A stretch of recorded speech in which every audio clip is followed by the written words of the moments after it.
Bonjour à toutes et bonjour à tous, bienvenue dans What a Game, le podcast sur le foot anglais. On est très heureux d'être avec vous pour une nouvelle émission.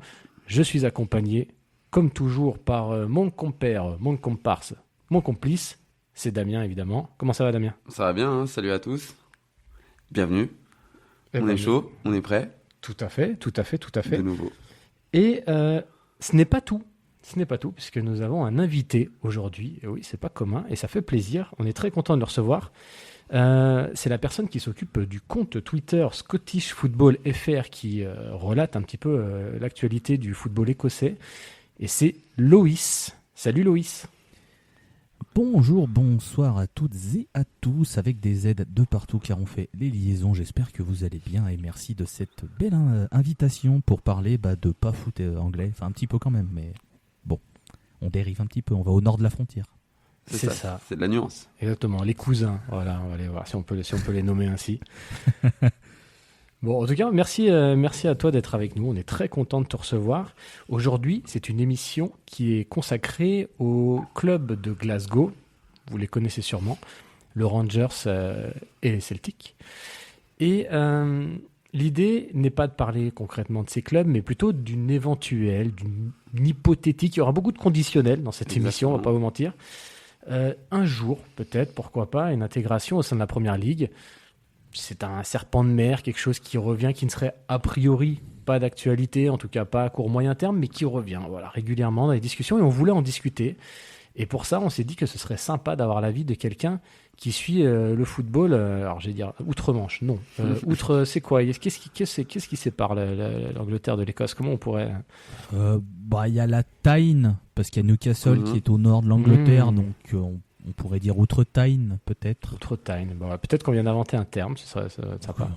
Avec plaisir. Hein. Allons-y.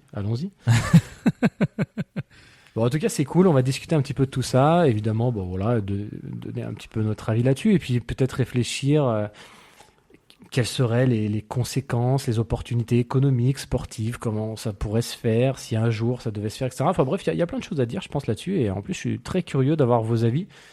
À toi Damien et à toi Loïs, ça va être super cool. Mais avant ça, j'aimerais qu'on te présente un petit peu, Loïs, qu'on présente un petit peu ton travail. Comme je l'ai dit, alors a priori, entre autres, parce que tu nous disais en off que tu faisais autre chose, mais tu gères le compte Twitter du coup consacré un petit peu à l'actualité du foot écossais en français. Alors j'ai une question toute bête, d'où te vient cette passion pour le foot écossais pour que tu te mettes à le suivre de manière, en tout cas à relater l'actualité de manière quasi quotidienne ? Alors, il y a plusieurs facteurs qui vont s'imbriquer. Alors, le premier, basique, j'aime le foot. Bon, grosse surprise, vous tombez tous des nues. Ouais, voilà. Heureusement, vous étiez assis parce que là, gros choc. Ensuite, je suis devenu fan d'un club en Écosse, à Édimbourg. Donc, pas de ceux de Glasgow qui gagnaient. Moi, je suis devenu fan de Heart of Midlothian, qui est un des deux gros clubs de la capitale Édimbourg, l'autre étant Hibernian. Toujours très compliqué à prononcer d'ailleurs. Hearts. Tu peux dire Hearts. Ça va plus. C'est plus simple. Les gens disent Hearts, c'est très bien. Mais du coup, je suis devenu fan de ce club aux alentours. Alors, j'ai plus l'année précise. C'est aux alentours de 2006, 7, 5, dans ces eaux-là. Enfin, c'est vraiment dans cette période-là. Et j'ai commencé à les suivre, etc. Et en parallèle, en fait, je me suis mis à commencer à écrire des articles sur la musique, d'abord, parce que c'est une grosse passion de chez moi. Et je me suis dit, un de ces quatre, ce serait quand même bien d'écrire sur le foot, parce que j'aime bien le foot. Et comme je suivais Hearts, quand tu commences à suivre un club qui est à l'étranger, mais je parle d'un championnat qui est un petit peu moins médiatisé, tu peux vite tomber dans un terrier de lapin de ah putain, il y a les ambiances, il y a les chants, il y a machin, il y a tel truc, et ça peut te donner une passion supplémentaire, pas seulement pour le club, mais un peu pour le championnat, son folklore, etc., ces histoires. Et donc, ça m'a donné envie de suivre un petit peu plus largement ce qui se passait en Écosse. Alors j'ai commencé à écrire des articles sur l'Écosse. Il y avait personne à peu près, enfin si, il y avait une personne qui bossait sur l'équipe à l'époque, qui est pas très connue si on suit un peu le foot, qui s'appelle Romain Molina. Et ce bon vieux Romain a été le premier à relire mes articles, à me conseiller, etc. Et il avait lancé un site qui s'appelait hattrick.fr, qui s'occupait du foot britannique, vraiment britannique, pas que l'Angleterre. Et il m'avait demandé de m'occuper de la partie Écosse. Et donc, je m'occupais de la partie Écosse. J'essayais de faire des articles réguliers, tenir au courant des résultats, des interviews, des dossiers, etc. Et quand le site a fermé, il n'y avait plus rien vraiment pour parler de l'Écosse. Et du coup, j'ai lancé directement ce compte Twitter qui est Scottish Football FR. En parallèle, j'ai écrit sur d'autres sites qui ont malheureusement fermé. Il y a Tout le monde s'en fout, il y a God Save the Foot aussi, qui doit peut-être être connu. Bien sûr. Bien sûr. Tu sais que c'était pour des gens comme nous qui aimons le foot anglais, ça a été une bible, ce site, pendant très longtemps. Et God Save the Foot, c'était très très bien. Ouais. Franchement, c'était très très cool. Excellent. C'était excellent, vraiment. Et du coup, en lançant ce compte, genre le soir même ou le lendemain, j'ai envoyé un message à quelqu'un qui est devenu une amie maintenant, qui s'appelle Élise, qui travaillait sur Attrick aussi avec moi sur la partie Écosse, qui est une fan d'Inverness Caledonian Thistle, qui a gagné la Coupe d'Écosse en 2012 ou 13, j'ai un trou de mémoire. Et elle était à Hampden Park pour voir la finale et voir son club remporter la Coupe d'Écosse. Excellent. C'est quand même un bel exploit. Et donc, je lui ai dit, j'ai lancé ce compte, ça te dit, tu m'aides? Elle m'a fait, grave, voilà. Et donc du coup, depuis 2016, on a ce compte qui nous a permis de continuer d'écrire à droite à gauche, de partager du contenu sur l'Écosse, que ce soit la première division, les divisions inférieures, les sélections, les féminines, les jeunes, etc. Ça nous a permis d'avoir la chance d'être interviewés par des gros médias comme des plus petits médias, parce que nous, on part du principe qu'on répond à quasiment tout le monde, tant que on a envie d'en parler, on y va, tu vois. Et puis, je sais pas où je vais avec cette phrase, je dis beaucoup trop de choses. Non, on te suit, clairement. Et puis, notre truc, si jamais vous avez envie de suivre, alors, on a moins d'activités maintenant parce que vie professionnelle, vie personnelle, tout ça, il y a un peu moins de temps de s'impliquer. Et comme c'est bénévole ce qu'on fait, même si j'adorerais passer 24 heures à regarder tous les matchs ou faire des descriptifs et tout, malheureusement au bout d'un moment il faut remplir le frigo. Je pense que vous connaissez tous cette problématique. Le capitalisme, toujours cette belle merde, mais si on dérive là-dessus, je pense qu'on en a pour 4 heures. Donc on va revenir sur le foot écossais. Et donc notre truc, c'est le vendredi, on fait une revue de presse sur Twitter. On prend pas mal d'articles qui sont sortis dans la semaine et on les compile et on débute par... alors quand c'est en période de championnat, première division, puis on descend, puis après les joueurs de l'étranger, les féminines, etc. Ou quand c'est en période de sélection, on commence par la sélection, puis après on revient sur le championnat, etc. Et on fait ça toutes les semaines pour pousser les gens à lire, à s'informer, à voir, tiens, ça parle de tel joueur, ok, telle équipe est en forme pourquoi, telle équipe est en méforme pourquoi, tiens, machin s'est fait virer, etc. Et on partage de la BBC, du Scotsman, du Herald Tribune, et que sais-je encore comme site divers et variés pour essayer de montrer que voilà, ça parle de plein de choses. Alors il y a des semaines où il y aura plein d'articles, des fois il y en aura un peu moins, c'est en fonction aussi du temps, etc. Mais voilà pour notre contenu. Et puis même si avec Élise on a chacun nos clubs respectifs en tant que personnel, sur Scottish FR on supporte tout le monde. Ça m'est évidemment déjà arrivé de gueuler d'écrire des tweets en majuscules pour dire but d'Hibernian, c'est super, putain super, incroyable. Alors qu'intérieurement j'avais purement envie de crever parce que jamais je vais soutenir Hibernian. Tu vois, faut se respecter un minimum. Mais voilà, pareil pour le Celtic, pour les Rangers, pour Aberdeen, pour les clubs qui sont en Coupe d'Europe, etc. On supporte tout le monde parce qu'on est là pour promouvoir le football écossais et on fait pas de choix, etc. On supporte vraiment tout le monde. Après, ce qui se passe sur les autres comptes personnels, ça c'est différent, c'est une autre ligne éditoriale. Mais enfin voilà pour Scottish FR, je pense avoir fait le tour. Eh ben, écoute, tu as fait le tour puisque tu as répondu pratiquement à toutes les questions que j'allais te poser. donc bravo, on sent très très fort, très professionnel. J'allais te demander justement si c'était ton métier ou si tu faisais ça en bénévolement. Donc tu m'as répondu. J'allais te demander de nous parler de ta collègue, donc tu l'as fait. Et puis j'allais te demander quel club tu supportais et tu nous l'as dit. Donc voilà, merci d'avoir écouté cette émission. C'est tout pour nous. Donc, très complet. J'aimerais bien être payé, mais c'est ce que je dis. C'est une des répliques que je sors souvent aux gens, enfin souvent, genre on nous reproche ça, non, mais c'est souvent, parfois quand on nous dit qu'on a pu nous dire parfois qu'on tel match on l'a pas live tweet, machin, etc. Je leur dis mais nous, si vous nous payez pour faire ça, t'inquiète pas, on fera tous les live tweets. Ah bah mais alors. Mais t'inquiète, je m'attraite tous les matchs, je m'abonne à tous les canaux de diffusion qu'il faut, il n'y a pas de souci. On te le fait, mais nickel. On engage des graphistes pour faire des gifs et tout. T'inquiète, on te fait un travail aux petits oignons. Mais bon, malheureusement, c'est pas le cas, quand t'es bénévole, voilà, c'est pas le cas. On essaie déjà de faire au mieux dans ce qu'on peut faire. Et on a la chance d'avoir 3 comptes Bon allez, je vais dire 4, mais il y en a un, c'est moi qui le gère, donc c'est un peu le même de Obama qui se met lui-même une médaille, quoi. Bon, c'est pas ouf. Mais si jamais il y en a qui sont fans de clubs spécifiques, le compte sur le Celtic est très bien. Valentin est vraiment un chic type en plus et il fait beaucoup de choses.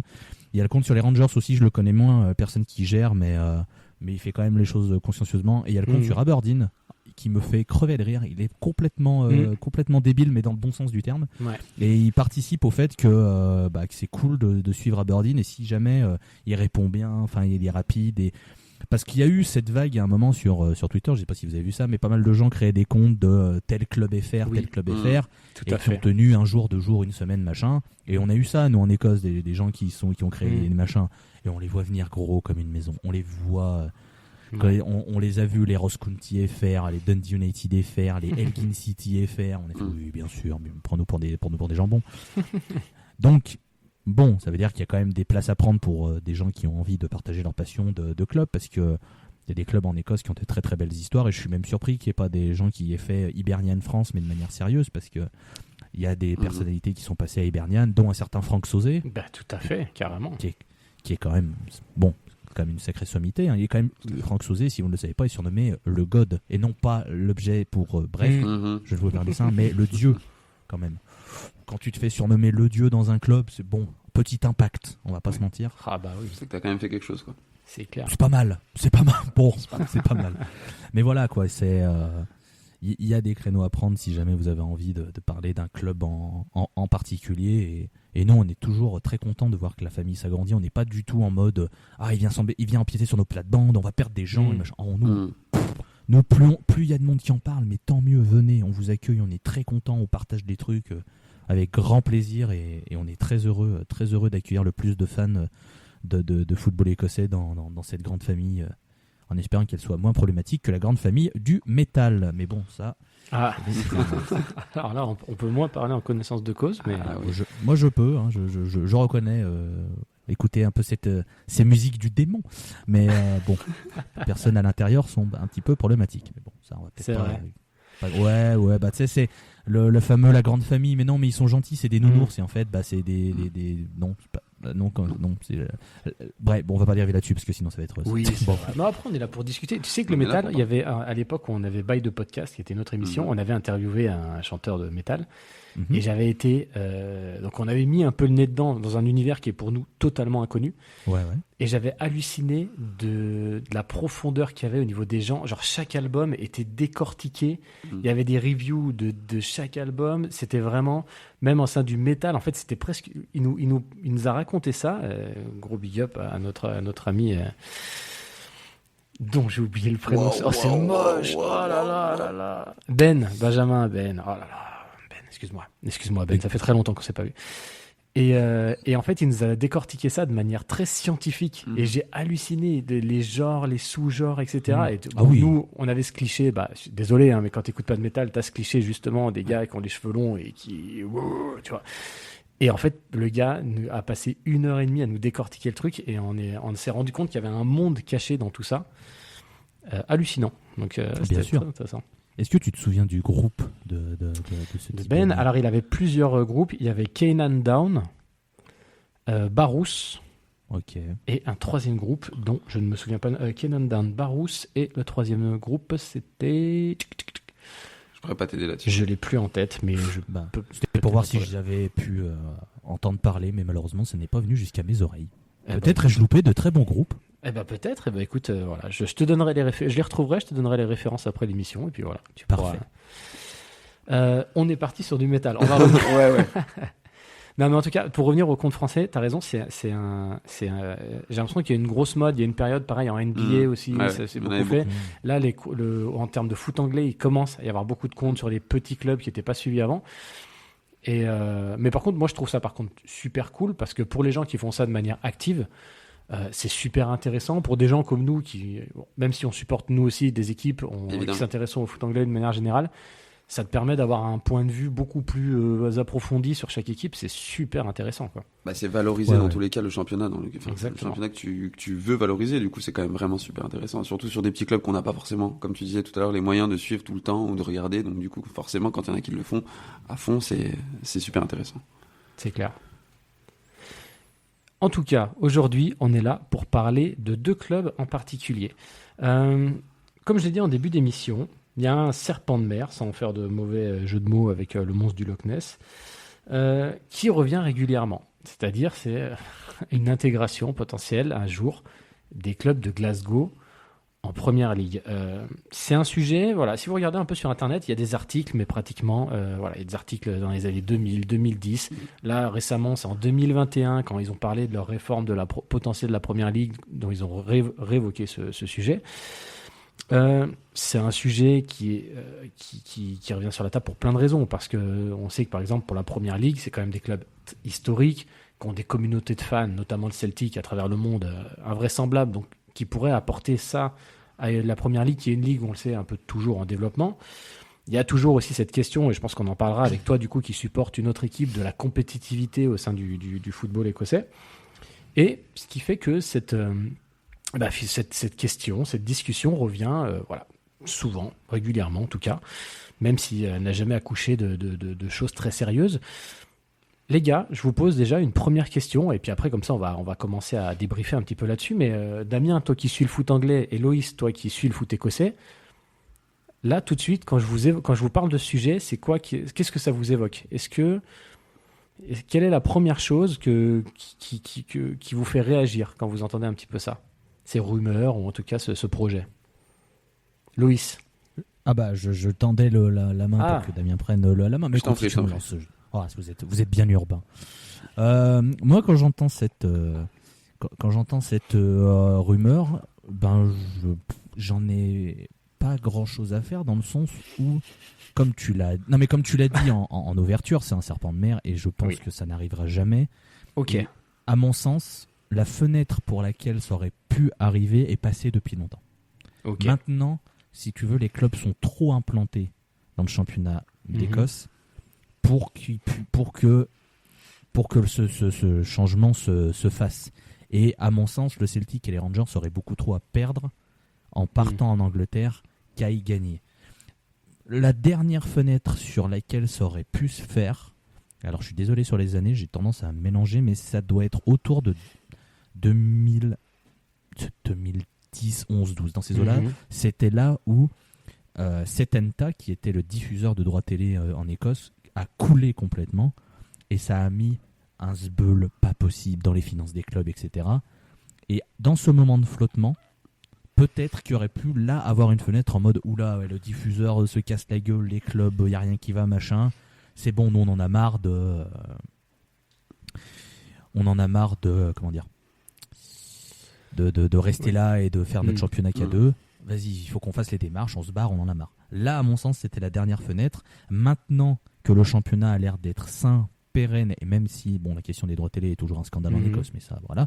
Okay. Maintenant, c'est à mon avis beaucoup trop tard, et les clubs sont destinés à rester. Surtout que derrière, même s'il y a quand même un écart, l'écart se resserre vraiment. Et je pense qu'à terme, il va y avoir quand même beaucoup plus de compétitivité. Alors il faudra quand même du temps, je vous dis pas que ça arrivera demain, même si cette saison Aberdeen reste co-leader avec le Celtic au bout de 8 journées, 9 journées, 10 journées, je sais plus combien on est, mais j'ai perdu les chiffres, mais qui a quand même fait un gros début de saison, bref. Donc voilà ce que j'en pense quand j'entends cette rumeur.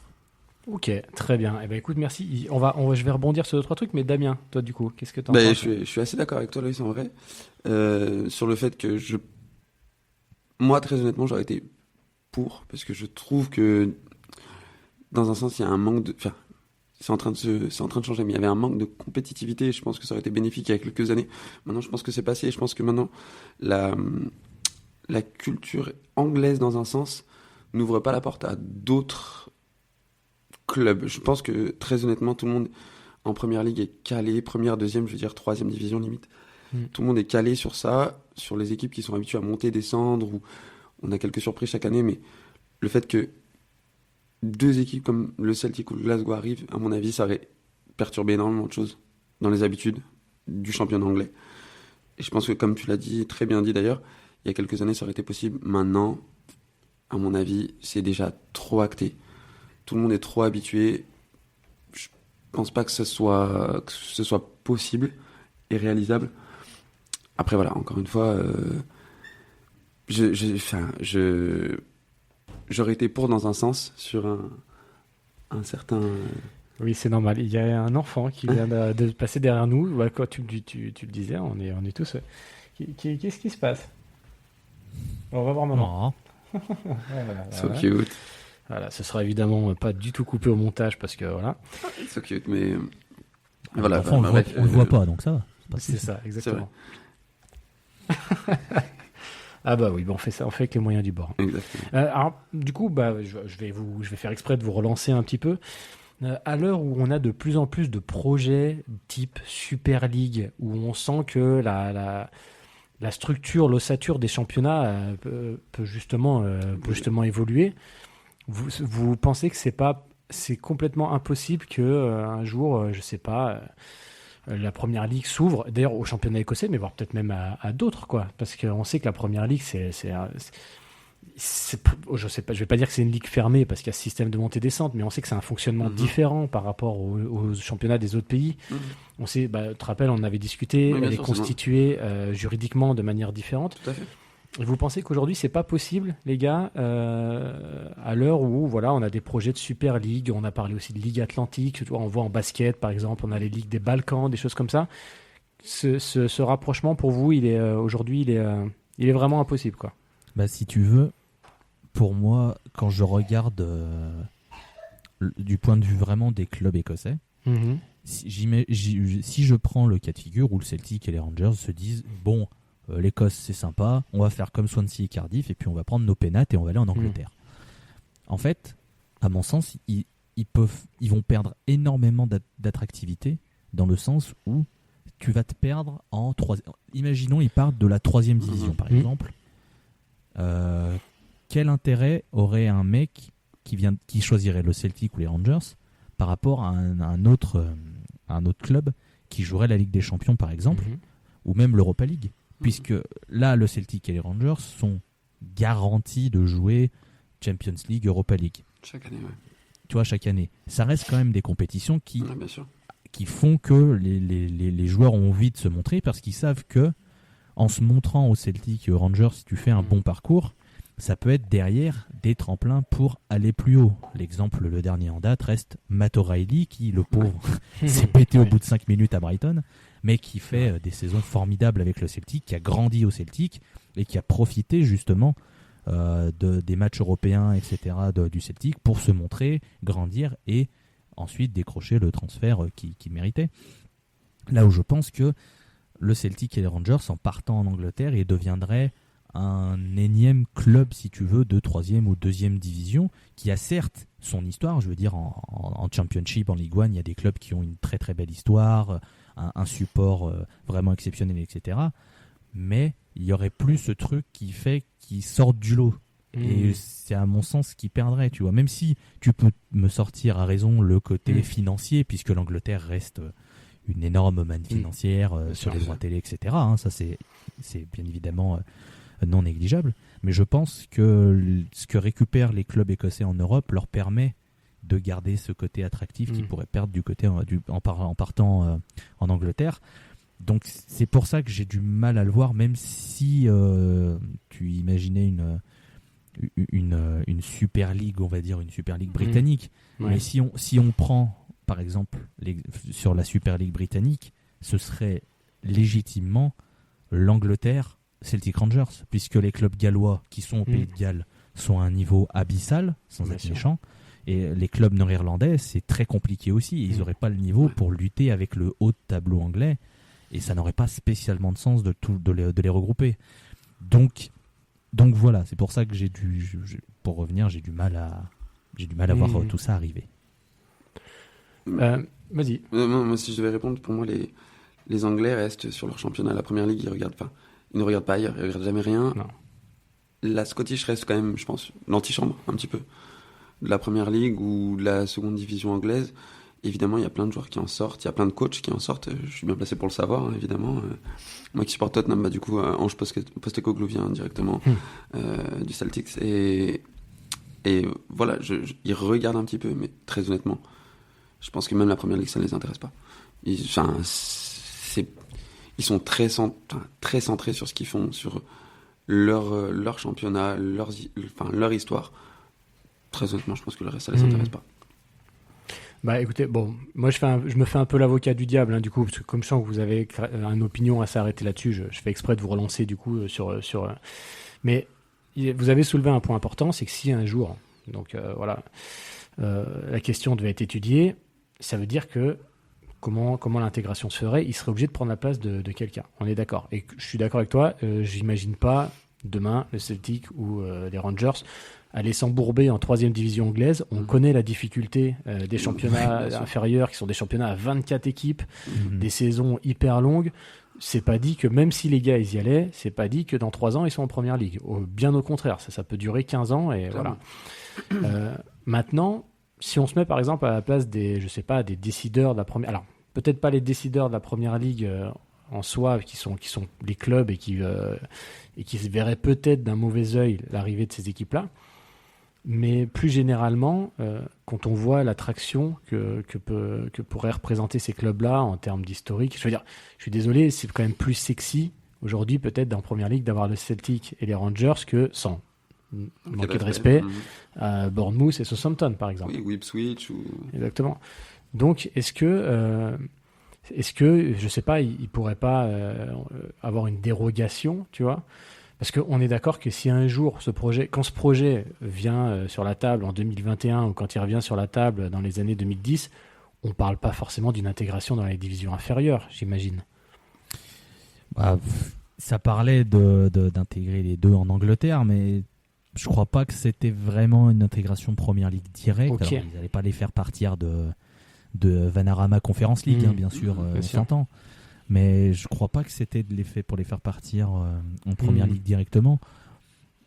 Après, j'ai envie de te dire, déjà, il y a un truc qu'on n'a pas évoqué et qui, à mon avis, est essentiel, c'est que sur les deux clubs, autant il y en a un qui serait peut-être plus enclin à rejoindre l'Angleterre, qui est les Rangers, pour tout ce qui est leur histoire, protestantisme, soutien à la reine, le roi, Grande-Bretagne, tout ça. Le Celtic s'est quand même largement montré beaucoup plus proche de l'Irlande et c'était quand même un club et des supporters qui chantaient allègrement Lizzie's in a box au moment de la mort d'Elisabeth II. Donc autant vous dire que l'Angleterre et tout, c'est pas spécialement le pays qui porte dans leur cœur. Et je pense que si on regarde ne serait-ce que d'un point de vue supporterisme pur, je pense que pas mal de supporters des Rangers ferait peut-être un peu la gueule, mais dirait c'est l'Angleterre, c'est les cousins, allez, vas-y. Autant je pense que si le Celtic va en Angleterre, il y en a beaucoup que ça va énerver parce qu'il y a encore toujours ce côté, fondé par des immigrants irlandais, fiers de ça, etc. Il y a énormément de drapeaux irlandais qui traînent dans les travées de Celtic Park. Donc il y a quand même toujours ce côté méfiance envers l'Angleterre.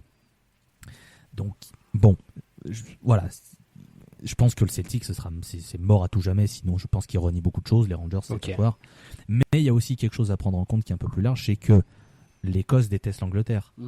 Et même si tu vois, les clubs peuvent avoir plus ou moins des accointances, ça reste des clubs écossais. Et on sait les relations entre les Écossais et l'Angleterre. Si demain, t'apprends qu'il y a un Écossais qui a battu un Anglais au championnat du monde de lancer de cure-dents, c'est limite s'il n'y a pas un jour férié. Vraiment, hein, on en est là. Il y a vraiment l'Angleterre est vraiment l'ennemi juré. Donc il y a aussi ça à prendre en compte qui, à mon sens, freine pas mal de monde parce que ce serait aussi un côté se vendre à l'ennemi entre guillemets, bien sûr, mais il y aurait un peu ce côté-là de tu rejoins le camp adverse, etc., qui serait, je pense, plutôt mal vu. Mais je pense qu'on oublie un peu le côté identitaire. Nous, on voit pas ça comme ça forcément de notre côté, en étant français, en n'ayant pas ce genre de relation. Mais c'est vrai que moi, pour avoir vécu en Angleterre, tu le ressens. Il y a un vrai truc. Enfin, que ça vienne des Anglais ou des Écossais, les Gallois peut-être un petit peu moins, mais les Irlandais, j'en parle même pas. Mais tu ressens quand même ce côté très marqué. L'identité est ultra importante. C'est pour ça que tout à l'heure je parlais d'identité de club dans un sens, c'est que vraiment ça va être c'est des choses qui sont quasiment impossibles à changer. Ça fait des siècles que c'est comme ça. Et honnêtement, c'est très compliqué. Je pense que c'est trop compliqué de... Tout l'argent que ça peut t'apporter, ça changera rien pour eux. Enfin, c'est pas l'argent qui compte, c'est la ferveur. On le voit bien, surtout là-bas. peut-être encore plus en Écosse, tu me diras, Loïs, honnêtement, je pense que c'est peut-être même plus encore le cas. La ferveur compte avant tout. Et le fait de supporter son club, il n'y a rien de plus cher, il n'y a rien de plus beau. Et je pense que honnêtement, ça passe au-dessus de l'argent et du reste, de Super League ou quoi. Je pense que vraiment, le côté identitaire, ils y tiennent plus que tout. Et c'est un frein majeur, à mon avis, à tout ça. Ok, ça marche. Ce que je vous propose, c'est qu'on va orienter un petit peu la discussion, du coup, peut-être un petit peu plus sur les clubs écossais, parce que du coup, a priori, on est d'accord que ce n'est ni à court ni à moyen, mais même pas du tout à long terme qu'un tel projet serait prévu. Donc, on va rebondir un petit peu. Par contre, alors, petite parenthèse, je rebondis, t'as évoqué les clubs gallois tout à l'heure, qui évoluent en Angleterre. Alors là, pour le coup, je vais aller un petit peu plus dans votre sens, mais c'est vrai qu'il y a une différence fondamentale, c'est que les clubs gallois, pour ceux qui nous écoutent, qui ne le savent pas, comme Swansea, Cardiff... ou Wrexham, aussi, c'est au Pays de Galles. Exactement, Ouais, tout à fait. Dont on commence à entendre parler en plus via les investisseurs. C'est quel acteur? C'est Ryan Reynolds. C'est ça, Ryan Reynolds. Exactement. Et un autre, Ryan McElstray, un truc comme ça. Ouais, quelque chose comme ça, ouais. Qui est son asso, du coup, enfin son associé. Ouais. Tout à fait. Mais si ces clubs-là évoluent en Angleterre, c'est pas exactement le même cas de figure. C'est parce qu'en fait, tout simplement, avant, il n'y avait pas de championnat gallois À proprement parler. Donc c'est en fait ces équipes-là, quand elles se sont fondées, elles n'ont pas eu le choix en fait d'intégrer l'Angleterre. Et puis après, dans les années, je crois que c'est en 92, si je dis pas de bêtises, qu'un championnat gallois a été créé. Les équipes ont été invitées à rejoindre ce championnat. La plupart l'ont fait, mais certains l'ont refusé, comme Cardiff, Swansea, dont on comprend évidemment, puisque les gars évoluaient potentiellement en Première Ligue ou en Championship depuis 50 ans. Ils n'avaient aucune raison de retourner dans un championnat entre guillemets mineur. On parle pas forcément comme là le Glasgow, les Rangers ou le Celtic qui sont ancrés dans leur championnat depuis des temps immémoriaux, et on parlait pas là d'un transfert. C'était vraiment là, c'était plutôt le contraire en fait. C'était les clubs gallois qui allaient être transférés dans un autre championnat et qui ont préféré rester dans le leur. Donc la nuance me paraissait importante Tu fais bien. à évoquer. Alors du coup, on va s'orienter un petit peu plus sur le championnat écossais. Toi qui suis ce championnat et qui suis une équipe qui est hors Glasgow. Comment est perçu un petit peu même si tu nous informais que la compétitivité était en train de revenir, comment est perçu ce manque de compétitivité? Parce que vous n'êtes pas sans savoir que les clubs de Glasgow se partagent le titre depuis, petit quiz Loïs, j'imagine que tu le sais. Comme je confonds les années, je vais sûrement être un an après ou un an avant, mais me semble que c'est 86 Aberdeen. Magnifique. Tu savais qui était le manager évidemment? Un mec qui a pas fait grand chose derrière. La preuve, il s'est fait licencier il y a pas longtemps d'ailleurs. Oui, c'est vrai. Donc voilà, ça veut tout dire. Ouais, voilà, ouais. Bon, bien sûr, Bon, c'était Sir l'Amandine Alex. de Sir Alex, exactement. Il y a une petite émission d'ailleurs dans What a Game, une des premières qui est consacrée au parcours écossais de Sir Alex. Si on vous invite à l'écouter. Alors, est-ce que tu peux nous donner, toi qui suis un petit peu ça, le point de vue potentiellement des clubs écossais? Comment ils ressentent ce manque de compétitivité? Est-ce que il y a de la frustration? Est-ce qu'il y a de la résignation? Tu vois, comment on perçoit le fait, parce que ça fait quand même presque 50 piges que en fait les gars n'ont pas gagné un titre, tu vois. Bah, ça fait 40. Ouais, 40. 38 si on arrondit à 2024, ça fait 38. Pardon. Bon. Voilà, vous constaterez que je suis très fort en calcul mental. Le compte est bon, Bertrand Renard. Comment les gens le vivent? Alors, il y a beaucoup de choses. Déjà, il y a le côté où les gens en ont marre que, par exemple, les coachs du Celtic sortent l'excuse du budget en Ligue des Champions quand ils prennent des roustes. Ouais. Et ça les arrange bien quand eux, ils mettent des roustes aux autres clubs et après, ils sont pas là. Enfin, il y a ce côté, vous vous plaignez d'un truc, mais vous êtes quand même bien content du reste en championnat. Il faudrait peut-être se foutre de notre gueule. Il y a ça. Il y a aussi le côté où tous les clubs détestent les Rangers et le Celtic. Enfin, tous les fans, vraiment. Hein, il y a... Chacun déteste un peu les autres clubs, mais il y a vraiment un consensus pour dire que Celtic et les Rangers, personne ne peut les piffrer parce que, en plus, ils ont ce côté très. Enfin, alors, je dis tous, je mets tous dans le même panier, non, mais les plus vocaux, enfin, pas mal de gens les plus vocaux, ont eu tendance à sortir la carte de la conspiratie. Ah oui, on n'a pas eu un péno, c'est une conspiration contre le Celtic. T'as envie de leur dire, vous avez gagné 9 titres, arrêtez maintenant, Vous avez arrêtez pas de besoin de pleurer. C'est comme Arteta et Guardiola, les arbitres sont toujours contre Arsenal et City. C'est pareil. Donc t'as envie de leur dire, bon, va falloir vous calmer, personne n'y croit. Donc il y a ça, il y a aussi les gens ont aussi marre de voir le Celtic et les Rangers c'est changer les titres avec une domination beaucoup plus importante du Celtic sur les dernières années, puisqu'on le rappelle, si jamais les gens ne sont pas au courant, les Rangers ont connu une grosse crise financière avec une liquidation, une relégation en D4, ce qui crée d'ailleurs énormément de banter entre les clubs, puisqu'il y a encore des gens qui appellent les Rangers Sefco, qui était le nom du fonds d'investissement qui a racheté les Rangers, qui voudrait dire que c'est pas vraiment les Rangers, mais c'est un autre Rangers. C'est un bordel, je vous assure. Ouais. Tout le monde s'en branle en plus, mais il y en a qui continuent à faire ça. Mais j'explique parce que c'est important. Bah oui, carrément. Tu fais bien. Mais du coup, voilà, il y a des gens en ont marre que les Celtics et les Rangers. Il y en a, je voyais passer des tweets de gens qui disent. On est tellement désespérés si c'est Aberdeen qui gagne cette saison, mais très bien, ça pourrait être une équipe entraînée par le diable, par Elon Musk, par Donald Trump, vas-y, on s'en fout, donne-leur le titre. Parce les gens ont besoin aussi de nouveautés, de renouvellement. Bah, bien sûr. Et là, sur cette saison, au moment où on enregistre, bien sûr, peut-être que d'ici un mois ou deux après la sortie de l'épisode, ce sera complètement caduque, mais Aberdeen est à égalité, comme je disais, avec le Celtic. Aberdeen qui est allé chercher un entraîneur scandinave avec JB Tellin, qui avait besoin de se relancer après une saison dernière complètement cataclysmique. Et là, ils sont donc premiers ex-aequo au bout de 9 matchs, même nombre de points que le Celtic. Donc les gens ont envie de croire qu'Aberdeen sera peut-être la darling de cette saison, surtout qu'il y a le côté historique avec Aberdeen qui ferait plaisir de les revoir au sommet. Surtout qu'Aberdeen n'a rien à jouer cette saison, hormis la Coupe d'Écosse et le championnat. Je ne sais plus s'ils sont en Coupe de la Ligue, peut-être. J'ai un trou de mémoire, vous m'excuserez. La Coupe de la Ligue, voilà, bref. Donc voilà, les gens ont envie de supporter une équipe parce que ce sera pas le Celtic et les Rangers. Alors, avec évidemment des nuances, si Hibernian est en passe de gagner le titre, croyez-moi que si c'est le Celtic qui est deuxième et qui doit les passer devant, j'adore le Celtic. On s'entend. Voilà, mais c'est normal, c'est la rivalité.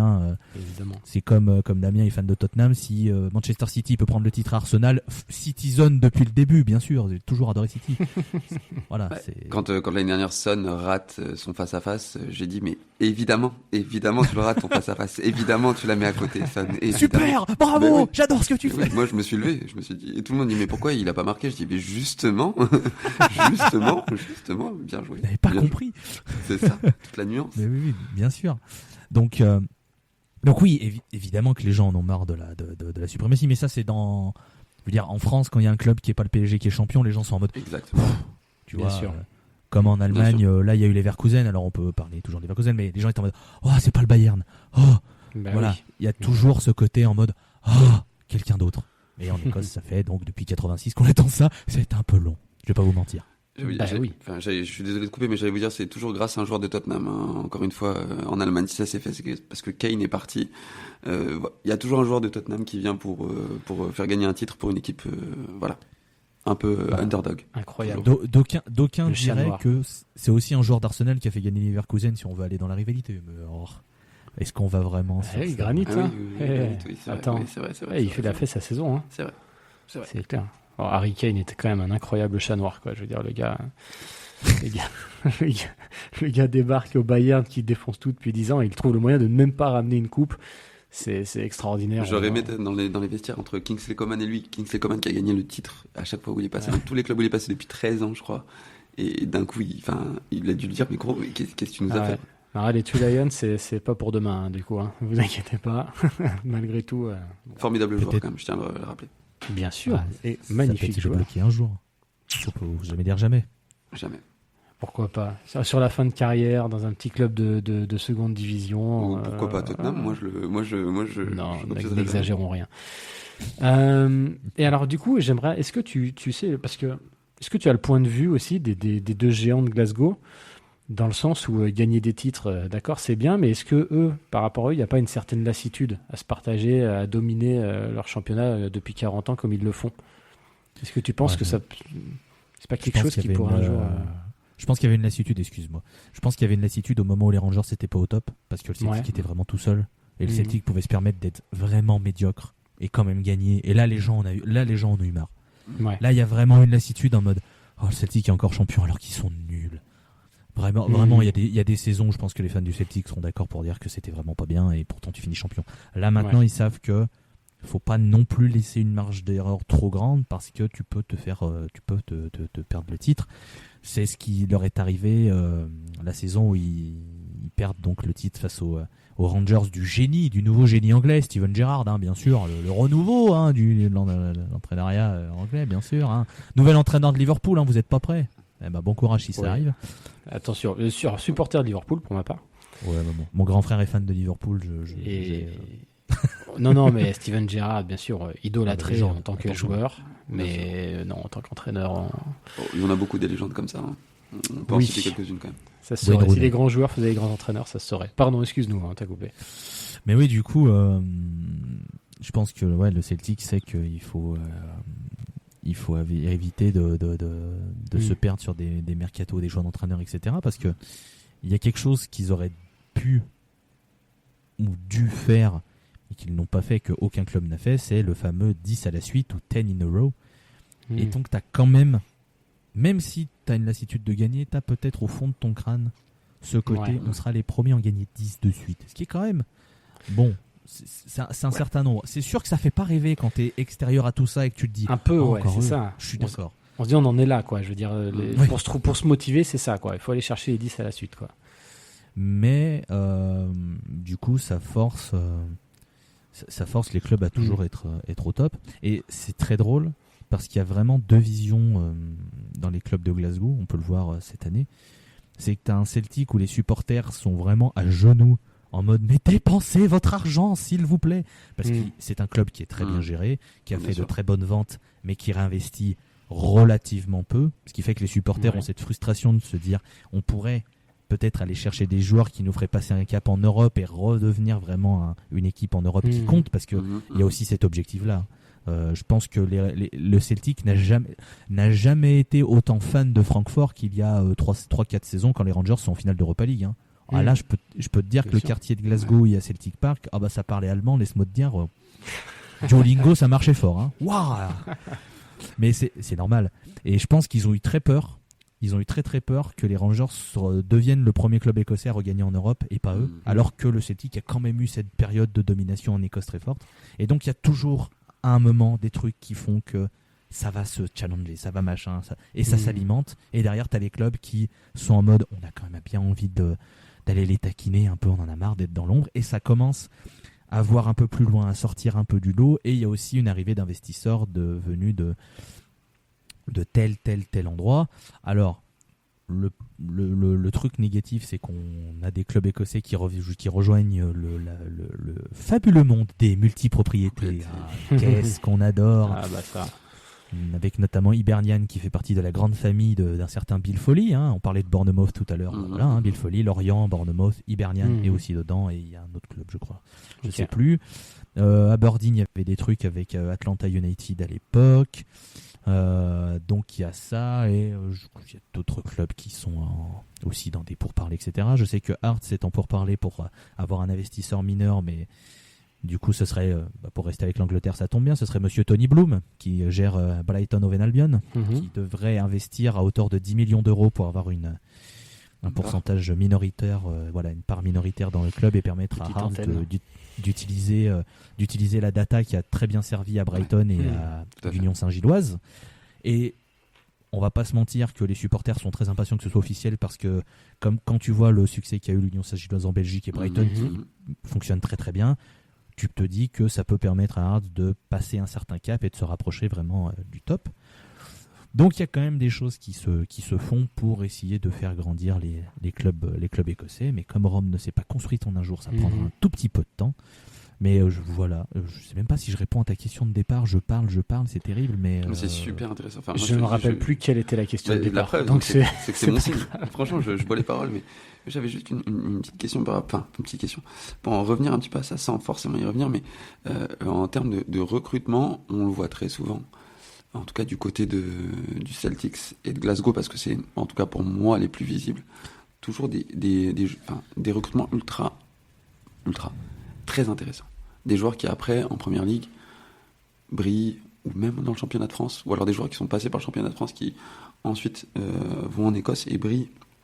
Je crois qu'il y en a plein, je pense qu'il y en a plein des exemples, mais je trouve ça toujours intéressant. Est-ce que t'as Est-ce que c'est quoi? C'est les idées, le budget peut-être un petit peu plus modéré qui fait qu'ils y arrivent? Enfin, Est-ce que tu as une réponse un peu à ça? Alors avant tout ça, je vais faire mon petit brise-gonade pour rester politiquement correct, mon cher Damien, puisque c'est bien le Celtic et non pas les Celtics, les champions de titre NBA. On peut parler de NBA si tu veux, je suis fan de Jokic, donc on peut parler de NBA, même si Denver en début de saison c'est quand même pas ouf, mais bref. Et si tu dis les Glasgow, bon, c'est mieux de dire les Rangers, si jamais. Parce que les Glasgow c'est pas ouf. Parce que sinon dans les Glasgow en fait ça peut vouloir dire les clubs de Glasgow, et si tu veux on peut parler de Partick Thistle et de Queen's Park FC, mais je suis pas sûr que ce soit vraiment le lieu ni l'endroit. Pour le recrutement en fait là le Celtic et les Rangers ils jouent sur le compromis qu'ils ont entre viens tu vas gagner des trophées et on est un tremplin pour l'Angleterre, puisque l'Angleterre fait rêver quasiment tout le monde. Parce que c'est le mélange entre on te donne des gros salaires et tu joues des gros matchs. C'est voilà. Hein.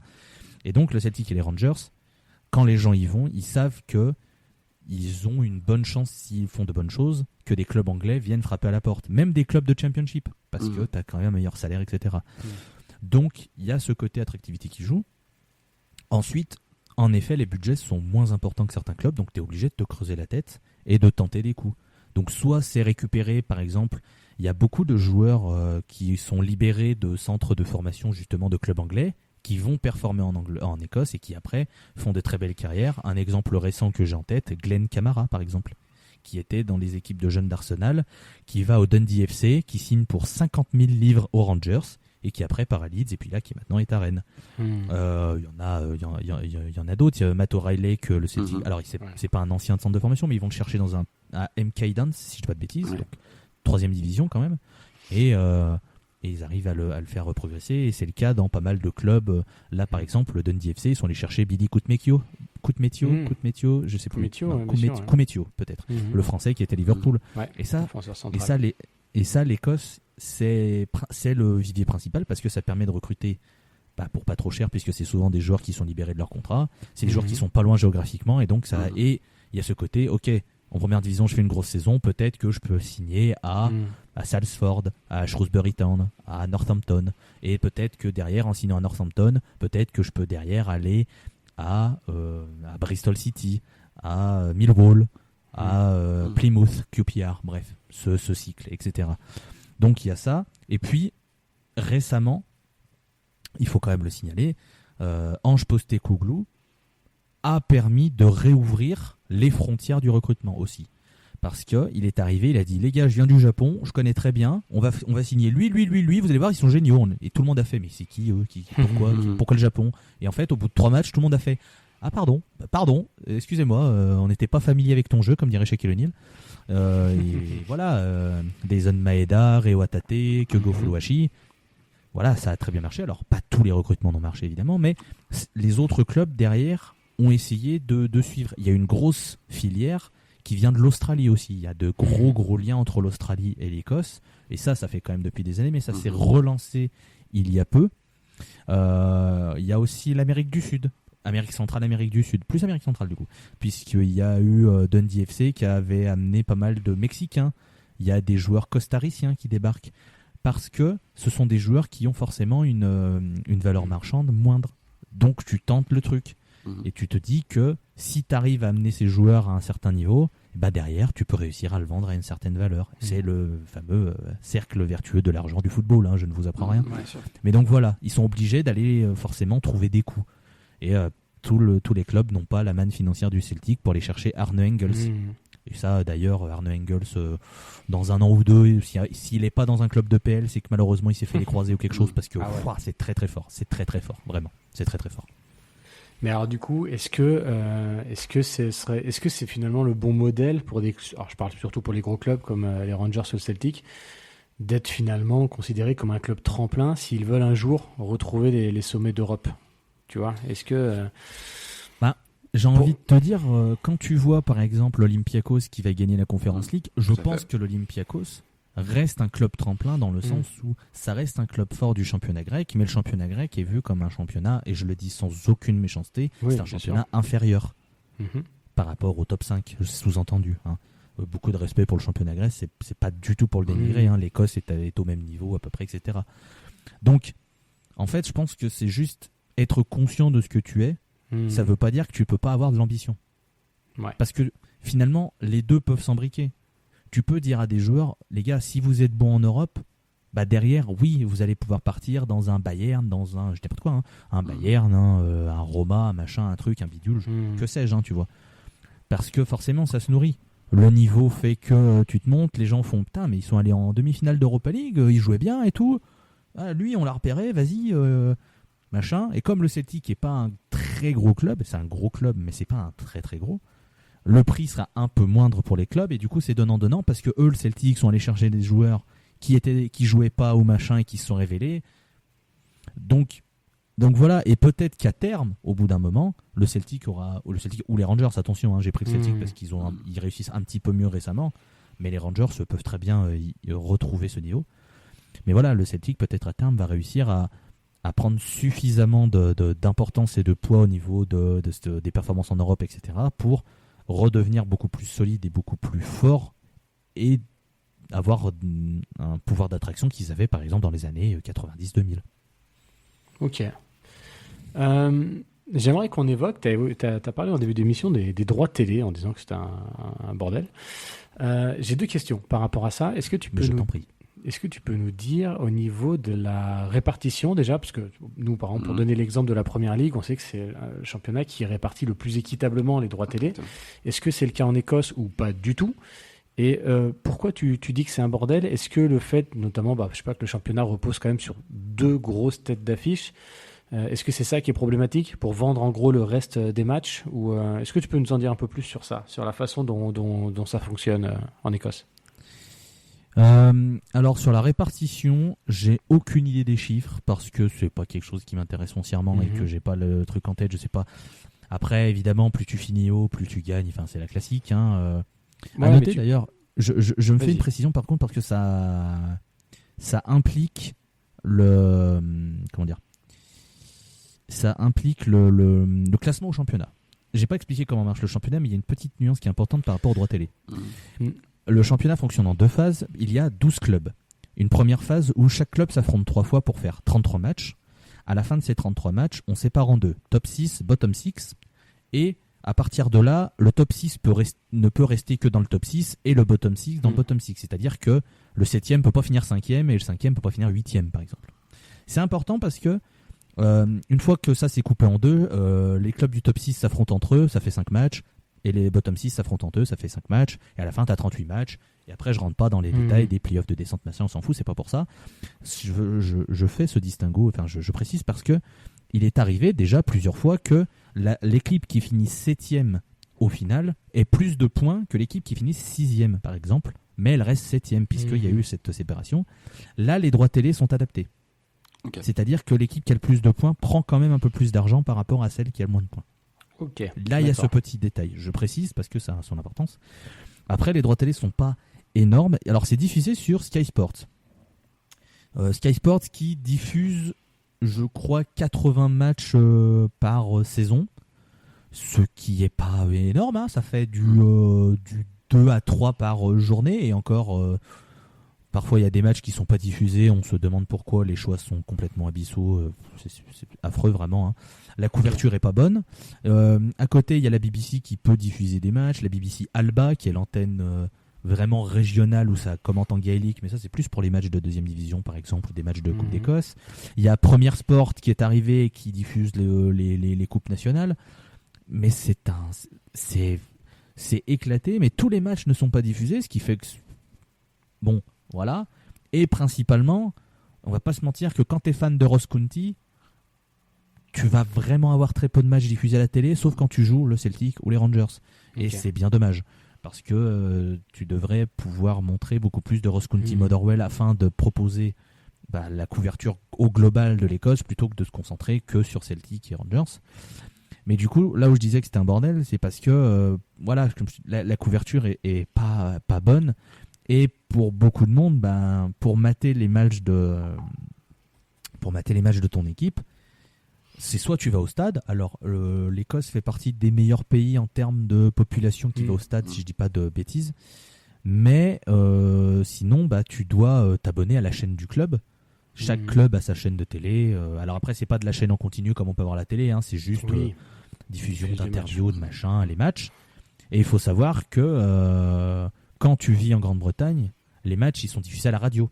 Un peu comme en France, quand il y a les matchs sur OLTV, OMTV, tout ça, c'est de la radio jusqu'au moment où ils ont l'autorisation de diffuser les images, qui est, je crois, à minuit le lendemain, etc. Là où, moi qui vis à l'étranger, j'ai le droit de mater tous les matchs de Hearts, puisque je paye Hearts TV, j'ai la vidéo, j'ai tout, c'est formidable. C'est juste en retard d'1 minute, ce qui fait que je me fais spoiler absolument tous les matchs, donc c'est un rythme à prendre. Mais voilà, tout ça pour dire que c'est quand même pas ouf, même si le montant augmente un peu quand même. Sky Sport essaye vraiment de faire un effort, mais alors on va quand même pas leur taper sur l'épaule et leur dire c'est bien les gars, hein, bravo, parce qu'il y a quand même ils pourraient faire mieux. Déjà le fait que tous les matchs ne soient pas diffusés, c'est à mon sens terrible, surtout qu'avec les moyens qu'il y a maintenant, je pense que c'est largement possible de pouvoir créer des canaux pour diffuser les matchs et permettre aux gens de pouvoir les regarder. Alors tu vas me dire oui, mais l'Écosse, petit marché, car petite population, etc. Je suis prêt à l'entendre. Mais si tu n'arrives pas à diffuser le maximum de matchs, comment tu veux aussi que les gens s'intéressent? C'est le serpent qui se mord la queue. Après, c'est un championnat qui reste quand même vendu dans le monde. J'ai vu qu'il y a beaucoup de pays qui avaient les droits, mais c'est les droits des matchs que diffuse Sky Sports. Donc finalement, tu es un peu tributaire de ce que diffuse Sky Sports. Et qu'est-ce que je veux dire? Et pour répondre à peut-être une question qui allait débarquer plus tard, non, ce n'est pas diffusé en France. Ça me déprime. Ça fait 3-4 saisons que c'est plus diffusé en France. Donc si on veut mater des matchs, c'est compliqué. Il faut trouver du streaming pas très légal. Il n'y a pas de choix. Je suis désolé. Je suis désolé de le dire comme ça, mais il n'y a vraiment pas le choix. Parce que on peut pas. Je suis même pas sûr qu'on puisse payer Sky Sports en France pour le diffuser, à part si on est un bar ou un truc comme ça qui a le truc spécial. Donc non, c'est compliqué, hein, on va pas se mentir, c'est très compliqué les droits télé. En fait, tu as un côté, je pense, un peu pervers d'avoir deux locomotives, en gros, qui vont donner la visibilité à ton championnat, mais du coup, qui vont aspirer un peu cette visibilité au détriment des plus petits clubs, quoi. Du coup. Non, c'est sûr. C'est sûr, alors... On pourrait dire oui, mais du coup, quand tu diffuses le Celtic contre St Johnstone, Ross County, etc., ça leur donne de l'exposition, oui. Mais tu continues quand même à montrer le Celtic parce que... Oui. Et de temps en temps, ce serait cool que par exemple, un Sky Sports décide de dire tiens, cette journée, on va diffuser Motherwell Dundee United et Ross County Dundee FC, tu vois. Parce que c'est des clubs qui sont dans le championnat comme le Celtic et les Rangers, ils ont tout autant le droit d'avoir leur diffusion médiatique et d'avoir leur couverture médiatique. Et de montrer, il y a tel joueur dans telle équipe, il y a des joueurs super intéressants, il y a des oppositions tactiques, etc. Parce que ça reste du foot et que ça mérite d'être montré. Ben, ça, c'est incroyable ce que tu racontes. C'est que, à l'étranger, nous, en France, c'est une chose, mais qu'au sein du propre pays, en fait, que tu n'aies pas tous les matchs diffusés, je trouve ça complètement dingue, quoi. Ça veut dire qu'il y a un supporter, comme tu dis, d'une équipe un peu plus mineure, ne peut pas regarder les matchs de son équipe. Je trouve ça fou. Surtout quand tu vois, nous, en France, où tu peux regarder des matchs de national, par exemple, tu vois, à la télé. Je parle même pas de l'Angleterre, où tu peux regarder le nombre de championnats, mais dans la plupart des pays, tu peux quand même regarder au moins ta première division et voir les divisions inférieures. Donc je trouve ça, j'étais pas au courant, et je trouve ça incroyable et invraisemblable qu'en Écosse même, tu n'aies pas accès à la totalité de chaque journée de championnat, quoi. C'est fou. Et oui, c'est malheureusement le cas. Alors on s'y fait, hein. On essaye. Moi, voilà, comme je suis fan d'une équipe, je paye le principe d'une équipe. Je sais que Valentin qui gère Celtic FR, lui, il a le Celtic TV, donc il met tous les matchs du Celtic comme ça. Mais voilà, c'est comme ça. C'est sûr que ça fait un coup, etc. Alors d'un côté, t'as toujours le truc où tu te dis, ça permet de financer, ça permet d'aider le club aussi, etc. Mais c'est vrai que moi, j'ai toujours trouvé ça aberrant qu'il n'y ait pas... quand tu vois que Sky Sports, ils ont je sais pas combien de canaux en plus. En plus, qui sont utilisés ou... Ouais, les mecs, ils sont à deux doigts de créer 4 chaînes spéciales pour diffuser les darts. Alors, j'adore les darts, attention. Hein. Mais bon, t'as peut-être pas besoin de 4 canaux pour diffuser les darts. Hein. T'en prends 3 caméras et c'est bon. Hein. Ça suffit. Tu vois, et t'es là, tu te dis, putain, quand même... Et pour moi, là, j'en veux... comme si. Mais je veux dire, beaucoup de supporters, j'ai pu le lire, en nom envers Neil Doncaster, qui est le chef de la SPFL, qui est l'équivalent de la LFP en Écosse, parce que ça fait des années que les droits télé sont très mal gérés et qu'en plus il a un salaire mirobolant pour faire pas grand chose. Bref, la Hashtag Vincent Labrune. Ouais, je veux dire, ça me rappelle quelqu'un, ça. Vince McLabone. Mais voilà, et donc du coup,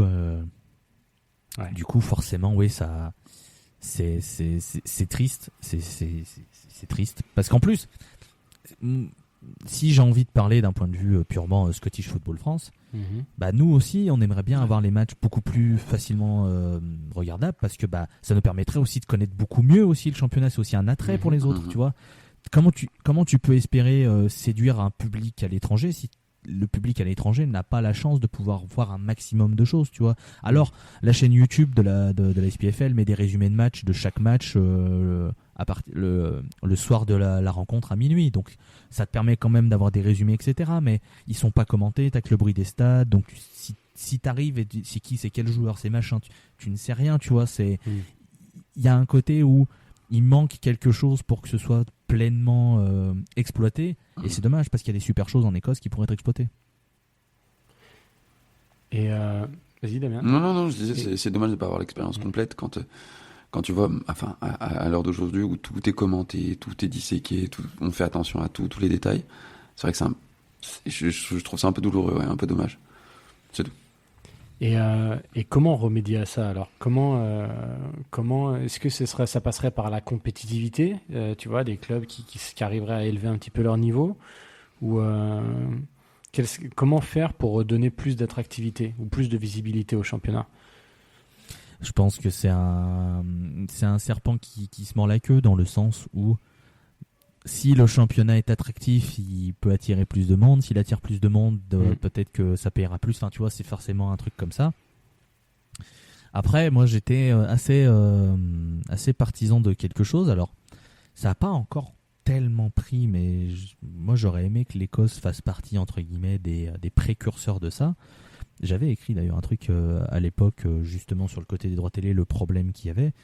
Moi, j'aimerais beaucoup que l'Écosse essaye de convaincre un Amazon Prime ou quelque chose de dire, écoutez, nous on veut quelqu'un qui diffuse tous les matchs, quitte à avoir un peu moins d'argent au début, prendre ce risque, mais de dire, nous on veut avoir une plateforme qui diffuse tous les matchs, on a envie de passer à quelque chose de nouveau, on veut tenter, ça peut pas être pire que ce qu'on a maintenant.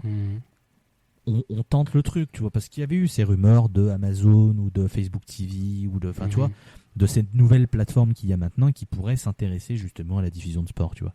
Et quand je vois l'exemple, alors attention, je vais parler d'un truc qui va intéresser absolument personne, mais c'est pas grave. Quand tu vois par exemple que Netflix a acheté les droits de diffusion des shows de catch en live aux États-Unis. Normalement, Netflix n'est pas dans la diffusion live, tu vois, c'est de la diffusion de séries télé produites, etc. Là, il passe dans la diffusion de quelque chose qui va être en live. Si Netflix commence à s'y mettre, ça veut dire qu'il va forcément y avoir un créneau pour diffuser d'autres choses. Je sais que la NFL, ils sont sur YouTube TV aussi aux États-Unis. Il y a des matchs qui sont diffusés là-bas et je crois que la NBA aussi doit avoir des matchs. Donc tu te dis qu'il y a quelque chose qui est en train de se créer et qui pourrait être une porte d'entrée ou une porte de sortie en fonction pour des championnats qui sont un petit peu plus dans l'ombre et qui pourraient profiter de ces nouveaux canaux pour attirer le plus de monde, etc. Donc il y a plusieurs choses à faire. Bien sûr qu'un championnat écossais où tu as 3-4 clubs qui sont dans le haut du tableau, ça intéresserait plus de monde. Je pense que c'est logique. Et je pense que si tu as un diffuseur qui diffuse tous les matchs, les gens vont peut-être beaucoup plus s'intéresser. Si tu arrives à bien le mettre en avant et permettre que les gens à l'étranger aussi puissent y avoir droit, ça pourrait aussi attirer du monde, etc. Voilà, je pense qu'il y a plein de facteurs qui doivent marcher main dans la main pour élever l'Écosse, plus qu'un facteur qui doit soulever puis attirer les autres. Bien sûr, ouais, carrément. Non, mais de toute façon, c'est vrai qu'aujourd'hui, tu vois, il y a aussi le tennis, je crois, sur Amazon. C'est vrai que maintenant, tu as l'apparition des nouvelles plateformes qui prennent un peu la place des fois des diffuseurs un peu standards. Puis c'est vrai qu'aussi, tu vois, tu me disais que tu n'étais pas trop au courant de la répartition. Ça peut être aussi un vrai sujet, parce que nous, on en parle souvent avec la Première Ligue. On disait que c'était le championnat donc, qui répartit le plus équitablement ses droits. Ce qui fait qu'aujourd'hui, le dernier de Première Ligue gagne évidemment moins que le premier. Mais la différence est moindre, par exemple, qu'en France, en Italie, etc. Ce qui te permet aux équipes moins bien classées d'avoir quand même de l'argent, d'avoir plus de compétitivité. Aujourd'hui, tu vois, en Première Ligue, tu as un championnat qui est extrêmement compétitif, tu vois, même depuis plusieurs années. Donc ça peut être un vrai sujet aussi. Je ne sais pas comment ça se passe en Écosse, je ne sais pas quel poids ont le Celtic et les Rangers dans ce genre de discussion, mais ça me paraît aussi un des facteurs qui pourrait évidemment aller dans le bon sens du championnat en général en tout cas. Bah, tu vois, pour t'apporter une petite stat, les droits télé en Écosse, c'est le 16e contrat de droits télé, si tu veux, en Europe. Ce qui... Top 20 quand même. Enfin... C'est pas mal, si tu veux, et quand tu regardes, c'est à peu près le niveau de la nation sur le coefficient UEFA. Ok. Donc finalement, ça se tient, si tu veux. Mais t'as forcément ce côté où bah, tu vois que les autres pays et les autres droits télé, ça augmente toujours un peu. Bon, sauf en France, mais en France, c'est bon. Voilà. L'argent va ailleurs, quoi. Oui, voilà, la France, on sait pas. Bref. on ne comprend pas. Mais voilà, quand tu vois, quand tu vois comment ça marche, évidemment que tu as envie de croquer une plus grande part du gâteau parce que tu sais que ça peut te profiter et que ça peut être une locomotive. Mais bon, c'est compliqué. C'est compliqué. Ça fait des années que les gens s'en plaignent et que les gens aimeraient que ça change. Mais bon. Qu'est-ce qu'il faudrait ? Est-ce que les Super League, parce t'as parlé des Super League, ça peut très très bien arriver. J'avais vu passer des rumeurs. Tu parlais je sais pas si tu parlais de la Ligue transatlantique ou un truc comme ça. Alors, mais il y avait cette rumeur de Ligue scandinavo-danemarko-écosse. Voilà, enfin bref, c'est avec ça. Plein de... Voilà. Ça, vu qu'apparemment, comme tu disais, le projet est de faire des Super League fermées avec plein de trucs. C'est peut-être ça, mais du coup, ça tuerait le championnat écossais. Mais du coup, peut-être que le Celtic et les Rangers, c'est peut-être qu'il y aurait, je sais pas, Aberdeen et Hearts, parce que ça reste quand même des clubs importants en Écosse. Peut-être que, on sait pas. Mais oui, du coup, après, peut-être que le salut sera sur les Super League. Je n'espère pas, mais bon. Nous non plus, évidemment. Je pense que les amoureux de football ne l'espèrent pas, mais aujourd'hui, quand on voit les choses évoluer, bon, je pense qu'il y a quand même certaines choses qui sont assez immuables. Nous, notamment la Première Ligue, j'ai du mal encore demain à les voir bouger quand tu vois la machine, la puissance commerciale que c'est. Mais bon, les choses vont tellement vite aujourd'hui et on n'est pas à l'abri de ce genre de projet qui viendrait chambouler, en effet. Mais si on reprend, pardon, je te coupe, mais si on reprend les choses un petit peu au départ, en 92, quand la Première Ligue se crée, personne n'y croit. Personne n'y croit. Ils se sont mis autour de la table, ils ont pas mal de clubs, ont réfléchi différemment. Très honnêtement, je pense que c'est une question de volonté aussi dans un sens. En France, si c'est mal géré, c'est parce qu'il y a une volonté de mal gérer les choses. Enfin, il y a des freins, c'est ça que je veux dire. En Italie, on voit que le championnat italien n'est pas diffusé en France. Parce que la Ligue italienne n'y arrive pas non plus. Enfin, c'est pas forcément une question d'attractivité ou de club ou quoi. C'est aussi un non-vouloir aussi dans les plus hautes instances du football, ou des gens qui sont peut-être simplement incompétents, qui font pas bien les choses. Enfin, c'est pas forcément qu'une histoire d'attractivité, parce que je pense que si on diffuse les matchs, ils seront regardés. Je pense qu'il y a deux poids, deux mesures, c'est-à-dire que quand on parle de la France, tu vois, dans le dernier SoFoot, il y a 16 pages d'enquête sur Vincent Labrune, c'est très très intéressant. On se rend compte vraiment qu'il y a, en termes de gestion, c'est pas forcément de l'incompétence, d'ailleurs, ça peut être aussi de la malhonnêteté, mais... J'ai voulu faire passer ça... En tout cas, oui, c'est sûr qu'il y a un vrai problème, il y a des intérêts, on va dire, supérieurs qui nuisent au foot. Au niveau de la Première Ligue, quand ils ont créé la Première Ligue en 92, alors ils le disent encore aujourd'hui, l'autre jour il y a une interview qui était magnifique, c'est que bon, ils avouent clairement que le but était de générer un max de pognon, mais ils ont compris que pour générer du pognon, ça passerait par la compétitivité du championnat. Ils ont créé quelque chose, un marketing autour, ils ont créé... On parle de l'Angleterre, on parle quand même de la Première Ligue, je pense qu'en termes d'Écosse, je suis pas sûr que ce soit qu'une histoire de volonté. Enfin, Loïs, tu vas peut-être nous donner ton point de vue, mais je pense qu'il y a aussi tout simplement en fait une histoire de moyens et de marché et de possibilités, tu vois. Bah, ce qui dessert énormément l'Écosse, c'est que, tu vois, comme dit la chanson, au nord c'était les Corons, mais au sud c'était les Anglais. Et forcément, quand tu es voisin littéral de l'Angleterre, c'est difficile d'exister dans l'ombre du grand qui prend toute la couverture. c'est triste, hein, mais c'est malheureusement le cas. Donc, l'Écosse paye et pâtit de ça.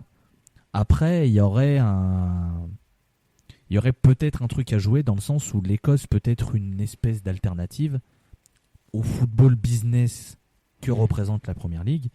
Alors, entendons-nous bien, hein, il y a de l'argent en Écosse dans le sens où oui, évidemment, tout fonctionne par l'argent. Je ne suis pas utopiste, je sais bien que ça existe, ne vous inquiétez pas.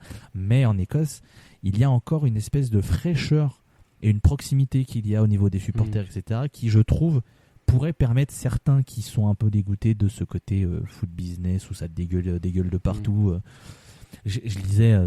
Je lisais aujourd'hui un tweet qui disait, je crois que c'est un commentateur anglais qui disait oh mon Dieu, mais quelle trouvaille d'être allé chercher Gvardiol. Et tu dis oui, ils ont posé 90 briques pour aller le chercher. Gvardiol, c'est pas comme s'ils l'avaient scouté 4 ans à l'Alonso de Lima et qu'ils sont allés le chercher 2 millions à 19 piges. Enfin, je veux dire, arrêtez maintenant, personne n'y croit. Et tu vois, peut-être qu'il y aurait aussi un truc à jouer dans ce côté très irrévérencieux que l'Écosse peut avoir avec l'Angleterre, justement d'essayer de séduire ce public et d'être en mode le petit frère rebelle, etc. Il y a peut-être un truc à creuser là-dessus quand on voit à quel point les gens se dégoûtent du football parce qu'il y a énormément de business qui s'implante et qui vient à ce que tu te demandes si tu regardes du sport ou juste des chiffres qui se baladent tellement tout est tu vois, autour de ça. Donc, pour le moment, c'est sûr que l'Écosse est encore plombée par ça, mais avec un peu d'inventivité et un peu de recherche, il pourrait très bien profiter de tout ça pour gagner des fans. Alors, plus facile à dire qu'à faire, hein, je vous l'accorde. Mais bon, on est là pour discuter et proposer des options et des machins. Donc, écoutez, j'en propose une. Ouais, tirer leur épingle du jeu, quoi. Il faudrait, voilà. Et, carrément. C'est vrai que ce côté, on en discute des fois, on le trouve beaucoup pour les personnes qui peuvent être dégoûtées, on va dire, alors c'est cliché de dire d'être dégoûté du foot business, mais par rapport à ce que représente la Première Ligue, du coup, mais les gens, en tout cas en Angleterre, vont beaucoup plutôt aller vers les divisions inférieures, en fait, vers la Championship, vers la Ligue 1, la Ligue 2, où là, tu peux, nous, on y allait régulièrement, et c'est vrai qu'on s'est régalé sur des matchs de division inférieure avec des affluences. Tiens, d'ailleurs, du coup, je passe au niveau des affluences en Écosse. Alors, j'ai l'impression, en tout cas, quand je regarde, parce que je fais une deuxième parenthèse dans la parenthèse, on rentre dans le multiverse. Avec Damien, on a un jeu depuis quelques années, c'est-à-dire qu'en fait, on a chacun une équipe dans chaque championnat pratiquement du monde. Et on se fait un petit tableau Excel, et quand nos équipes s'affrontent, ça fait 3 points pour l'un, et à la fin, le vainqueur paye un resto à l'autre. Enfin voilà, c'est un petit jeu comme ça. Sur Slurpee. Ce qui fait qu'on se retrouve chacun à suivre une équipe dans pratiquement tous les championnats. Toi, tu suis le Celtic en Écosse. Désolé, Loïs, moi, c'est Hibernian. Et en tout cas, j'ai l'impression... Il s'en va. Il a disparu. Non, pas de souci. Et notamment parce que j'avais vu que Franck Sauzet y avait joué, j'avais trouvé ça incroyable. Et en tout cas, de ce que j'ai l'air de voir, c'est que le stade a l'air d'être souvent rempli. En tout cas, c'est l'impression que j'ai. Non, c'est pas vrai? C'est pas le cas? Non, alors, je suis méchant parce que ça reste Hibernian, mais disons que les supporters d'Hibernian, il y a des moments où quand ça va pas, ils désertent un peu le stade. D'accord, ils sont comme ça. Là où on sent que tu es de bonne foi complète, c'est non, mais en vrai de vrai, et ça m'attriste parce que moi, un rival fort, moi je fais partie du clan où bon, mais je préférerais toujours battre un rival, attention. Mais si t'as un rival qui est fort, c'est cool quand même, tu vois. Bien moi, sûr. j'aime pas avoir mon rival en Ligue 2. Enfin, en Ligue 2. Parce que je suis supporter de l'OL en France, je suis lyonnais de base, c'est pour ça que Saint-Étienne est en Ligue 2. Donc, personne n'est parfait. Voilà. Ouais, écoute, on fait tous des erreurs. Hein. Il y en a qui sont fans d'Hibernian, alors bon, qu'est-ce que tu veux. Mais, mais blague à part. Non, mais blague à part, Ibs, il y a parfois des périodes où le stade, tu vois que c'est clairsemé, alors que sur d'autres stades, et je prends même pas forcément Hearts, mais t'as d'autres stades où il y a quand même pas mal de remplissage. Mais en vrai, il y a des clubs qui arrivent à remplir les stades même à l'extérieur. Et j'ai la chance avec Hearts de le voir très régulièrement où ça c'est arrivé dans des stades en première division où il y avait genre, je sais pas, 4000 supporters, dont 2000 de Hearts. D'ailleurs, autre point très drôle, hein, quand tu as les chiffres justement des parquages visiteurs, etc., et que tu vois que ça s'est très bien passé, alors c'est déjà arrivé évidemment qu'il y ait 2-3 débilos qui se mettent des mandales parce qu'ils sont sous. Hein. Bon, bah ça c'est universel. Hein. La débilité, elle est partout. Ça. Mais là, tu vois, au jour où nous enregistrons, il y avait le derby d'Édimbourg qui était dans le stade d'Hibernian qui était rempli. Les supporters de Hearts, ils ont une tribune entière. Genre, ils sont pas dans un parquage en haut d'une tribune derrière des filets. Ils ont une tribune entière. Et c'est pareil quand Hibernian vient au stade de Hearts. Alors, il y a un truc qui change maintenant parce que les clubs commencent à montrer les crocs, c'est qu'ils donnent moins de place pour les supporters du Celtic et des Rangers et ils privilégient les supporters du club justement à domicile parce qu'ils se disent, parce que les supporters justement en avaient marre que le Celtic, les Rangers par exemple, ils débarquent, ils sont 5000. Dans un stade qui fait 9000, bah ça fait du bruit. Hein, et tu te dis, on est à l'extérieur ou qu'est-ce que. Et il y en a pas mal qui étaient en mode, bah en fait, tant pis, on prendra peut-être pas l'argent des places qu'on vendra pour les supporters, enfin qu'on mettra pour le club, mais on veut que nos supporters y viennent. Et ce truc a permis aussi de refidéliser pas mal de monde, il faut aussi le dire. Alors, les stades sont quand même très souvent remplis pour les plus gros clubs. Après, quand tu es comme Ross County et que tu nous fais ce qu'on appelle une en avant Guingamp, c'est-à-dire que ton stade a plus de place que la ville dans laquelle tu es, c'est compliqué. Hein. La ville de Dingwall, il n'y a pas beaucoup d'âmes dans les Highlands, donc le stade peut sonner toujours un peu creux. Mais les gros clubs, c'est toujours rempli. Aberdeen, c'est très très souvent rempli. Dundee United, c'est très très souvent rempli. Donc voilà, les gens, il y a cette fierté, cette envie de supporter et en plus, le truc qui est cool sur les années récentes, alors je prends l'exemple de Hearts et d'Hibernian puisque je suis forcément un peu plus, mais peut-être que ça a été le cas aussi dans d'autres clubs et je crois qu'à Motherwell, s'il y a le cas, il y a des groupes d'ultra qui se sont lancés. Genre qui ont été lancés par des jeunes qui ont 17, 18, 19, 20 piges et tout, et qui ont une partie dans les tribunes et qui sont avec les tambours et qui chantent et qui essayent justement de continuer à mettre l'ambiance et tout. Et t'as eu Hearts qui a fait ça, Hibernian ils ont aussi leur brigade, parce que t'as la Green Brigade au Celtic qui fait beaucoup de bruit, donc je pense que ça aussi poussait les gens à se dire mais en fait nous aussi on peut faire du bruit, nous aussi on a envie de chanter, nous aussi on veut faire des chants que tout le monde reprend et tout. Motherwell ils ont leur truc. Et ça aussi ce sont des petits trucs qui permettent aussi aux fans de se dire putain j'étais au stade, on a peut-être fait un partout, l'ambiance était folle, vas-y je vais y retourner dans 2 semaines, machin, et tu prends ton abo et machin, etc. Donc il y a quand même des trucs qui sont faits pour essayer de continuer à fidéliser les gens, puisque de toute façon les matchs sont pas diffusés, autant aller les voir au stade. Bien sûr, c'est pas faux. Voilà, tant qu'à faire, bon. Au moins soit tu vas à l'extérieur et tu découvres un stade, soit tu vas chez toi, t'es content d'être chez toi, tu joues le match. Bon, si tu perds, t'as les boules, mais si tu gagnes, t'es content. Carrément. Ok, écoute, je te remercie. Damien, est-ce que t'as quelque chose à... Non, du coup je pense qu'on avait fait le tour, mais je trouve pas.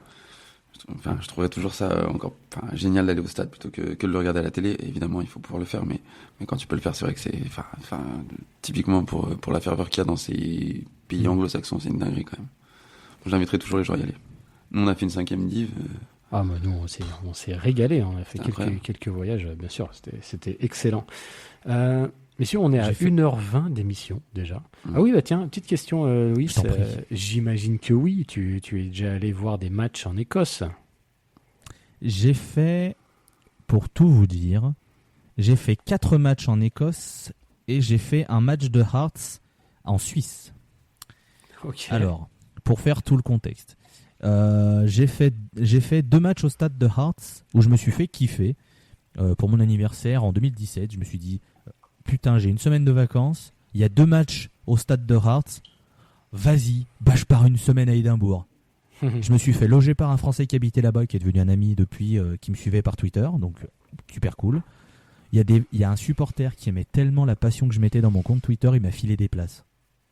Mais non. Donc ça déjà, je jure. Magnifique. Alors, non mais, l'anecdote s'arrête pas là. Le premier match, c'est un Hearts contre Dundee FC. On est en tribune familiale. Le stade n'était pas 100% rempli. Il y avait du monde, mais c'était un match de mercredi soir, 21h. Bon, contre Dundee FC, on gagne 2-0, très content. 2-0 ou 2-1, je sais plus. Bref, on s'en fout, on gagne. Donc très content, machin. Le dimanche, c'était le lendemain de mon anniversaire. Le match, c'est Hearts contre Celtic. Donc, gros match. Le mec me file son abonnement. Donc déjà, je fais, mais tu ne me connais pas, mais tu es complètement... Donc je suis honoré. J'étais littéralement 4 rangées proches du stade. Et le stade de Tynecastle, c'est proche de la pelouse. Il n'y a pas une piste d'athlétisme, machin. T'as la pelouse, c'est devant toi. Je suis arrivé, j'ai pas compris. J'ai fait, mais attends, mais je peux aller sur la pelouse là? Mais qu'est-ce que c'est? J'étais à côté. Sur ma gauche, toute une tribune remplie de fans du Celtic. Sur ma droite, tout de suite, un supporter de Hearts qui faisait des gestes de salutation, bien sûr, des invitations à aller dîner dans la courtoisie la plus totale. C'est faux, c'est évidemment faux. Ça s'insultait de tous les côtés. J'étais mort de rire. Au bout de 10 secondes, j'insultais les mecs du Celtic. Je me suis intégré, j'ai dit, oh là, pas envie d'avoir des problèmes. Non, mais c'était pas des insultes violentes, rassurez-vous. C'était des gestes très britanniques. Oui. Et je pense que vous aurez compris, je ne vous ferai pas un dessin. Ils sont chambreurs. Moi, j'aime bien les Oui, Anglais. Ils sont c'est beaucoup très dans l'humour. chambreur. En comparaison, moi, par exemple, quand j'ai habité quelques temps à Florence, j'étais allé voir un match de la Fiorentina à côté des supporters de la Lazio. Oh. Une autre ambiance. Voilà. C'est moins sur le chambrage. On est plus premier degré. Ouais, j'imagine. Ah, voilà. Et pour revenir sur ce Hearts Celtic, du coup, le Celtic était invaincu en Écosse, toute compétition écossaise confondue, depuis 69 matchs. On leur a mis 4-0. Waouh. Donc on arrête la série d'invincibilité du Celtic, on leur met 4-0 avec une équipe. Franchement, hein, quand le 11 y tombe, je me dis on en prend 5. Vraiment, hein. Je me dis mais qu'est-ce que je fous là, ça va être horrible. À rentabiliser l'anniversaire, quoi. Il y a le premier but, c'est un gamin de 16 piges qui marque, c'est n'importe quoi, au bout de 4-0, tout le stade qui fait une grecque. J'ai fait mais qu'est-ce que c'est que ce truc, ça n'a aucun sens. Et le pire dans tout ça, vraiment, hein, le pire supporter, c'est moi. À l'époque, l'attaquant du Celtic, c'était un certain Moussa Dembélé. Moussa Dembélé qui a signé à Lyon après. Juste après. Je rappelle, je suis supporter de l'Olympique Lyonnais. Et ben lors de ce match, Moussa Dembélé qui était pas très loin de moi, qui allait faire une touche pour jouer vite, j'ai hurlé Dembélé, t'es surcoté, retourne à Paris. Il a signé à Lyon, j'ai fait non mais j'ai toujours adoré Moussa Dembélé, super attaquant, bravo évidemment. Comme quoi, enfin n'importe quoi, tu vois.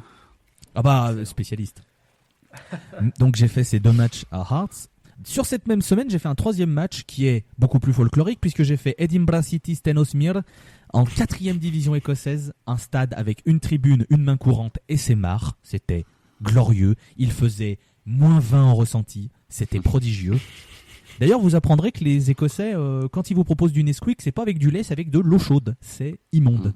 Belle surprise, ça. Il a fini à la poubelle direct. Mais c'était très bien.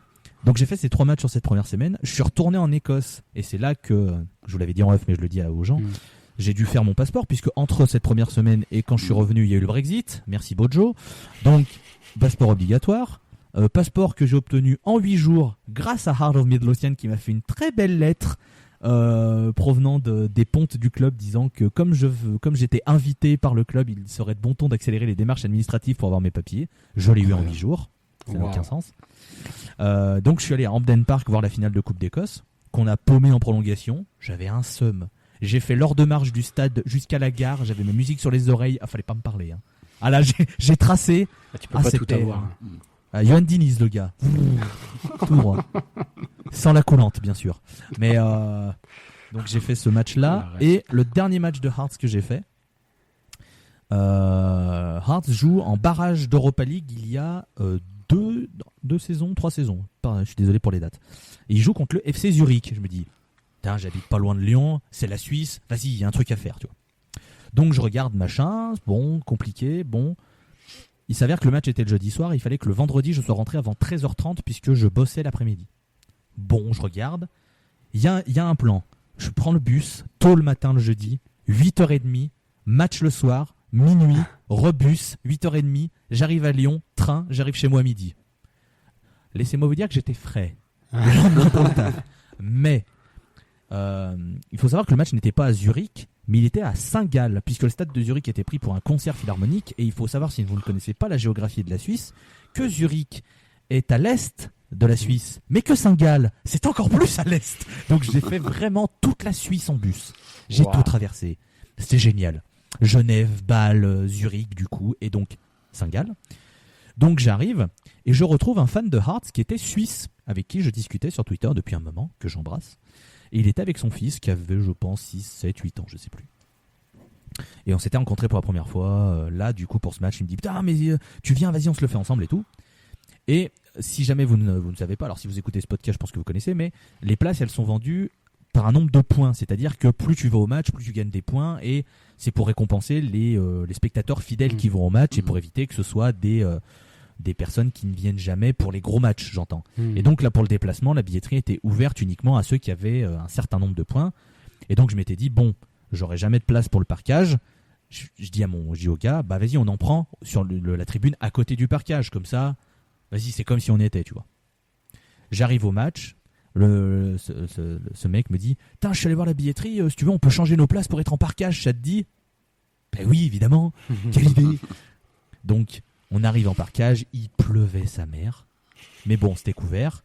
Les Écossais toujours dans la justesse, dans la limite, avec les bières, tout ça, vraiment très très très très calme. C'est faux. Au bout de 20 minutes, c'était glissant par terre. J'ai vu des chutes dans les escaliers, puis en plus c'est des escaliers en béton. Je pense qu'il y a eu des bleus le lendemain. Bref, il y a des gens qui m'ont reconnu parce qu'ils ont dû m'entendre parler français et me reconnaître avec mon accent. Ils ont fait mais t'es le mec français de Twitter et tout, putain trop bien, machin, t'es là. Mais d'ailleurs.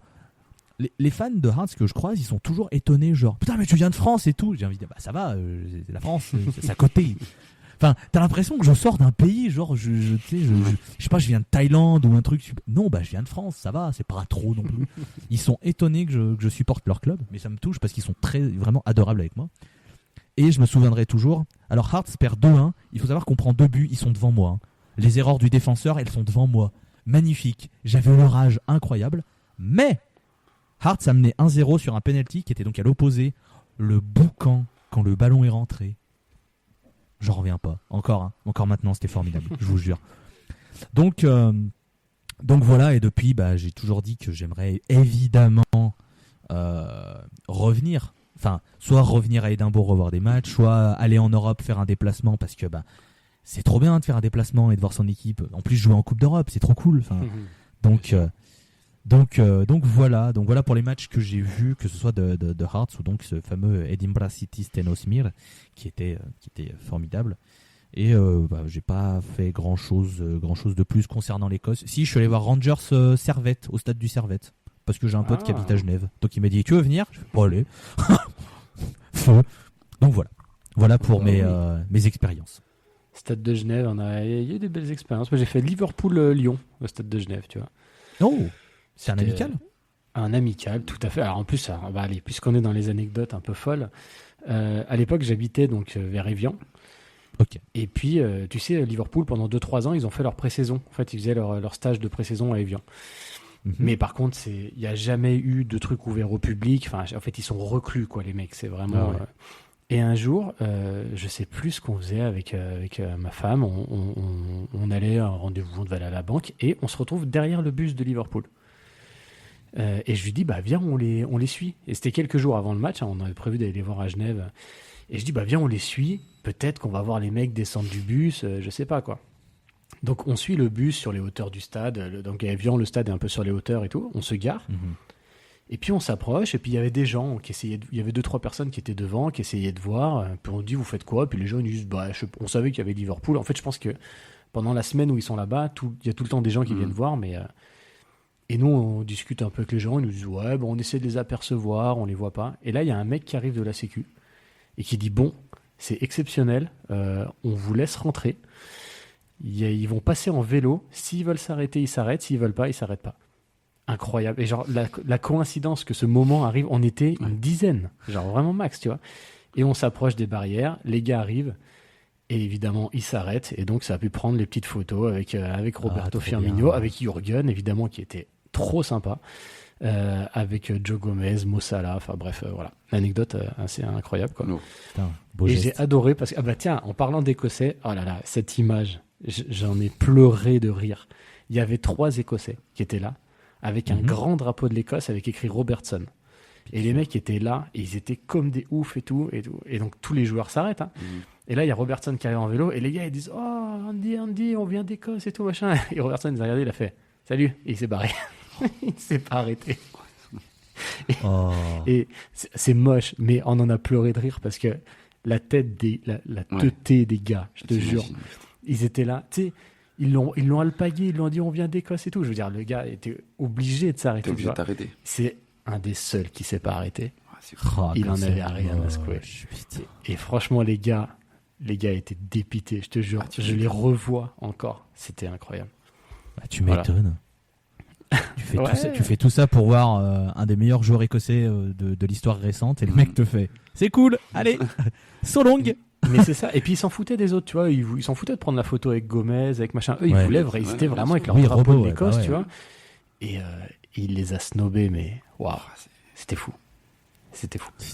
Comme Enfin, c'est bon. moche de faire ça. Ouais, Putain, c'est pas ouf.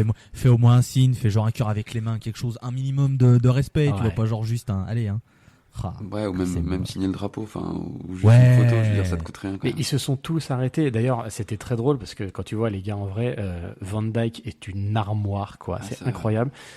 Shaqiri, son corps n'est pas fait normalement. C'est-à-dire qu'il est petit mais incroyablement trapu, tu vois. Ouais. Enfin bref, et Jürgen était d'une gentillesse. Genre, il est incroyable, Jürgen. Genre, il y avait des gens, ils avaient un chien, ils prenaient le chien, ils mettaient le chien à côté de sa tête pour prendre des photos. Enfin, Est-ce adorable, que quoi. Firmino, ses dents, elles sont si blanches que ça? Elles sont blanches de ouf. T'es Ouais. obligé de mettre les lunettes de soleil et tout. C'est Ça, c'était incroyable. vraiment ma question parce que J'ai lui, à ma chaque photo fois, avec lui. En plus, j'étais très content C'est parce que ouf. j'adorais ce joueur.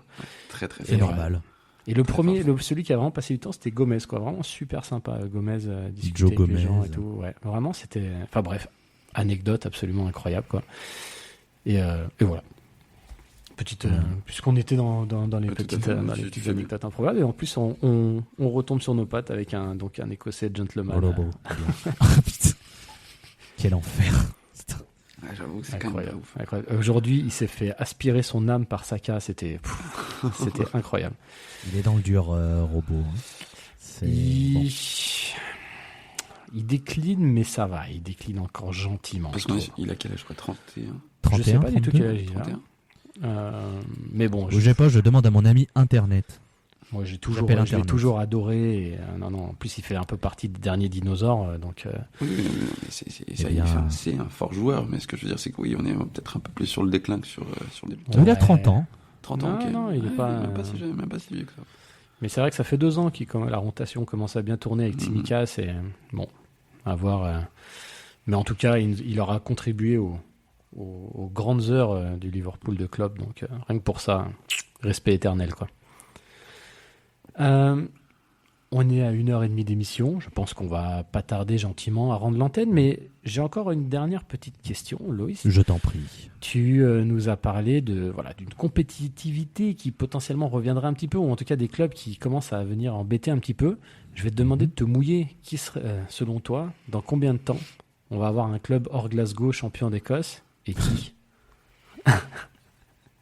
J'avais pas prévu de te demander ça, mais du coup, pendant l'émission, j'étais obligé d'y penser. Je me suis dit, bon, je vais le.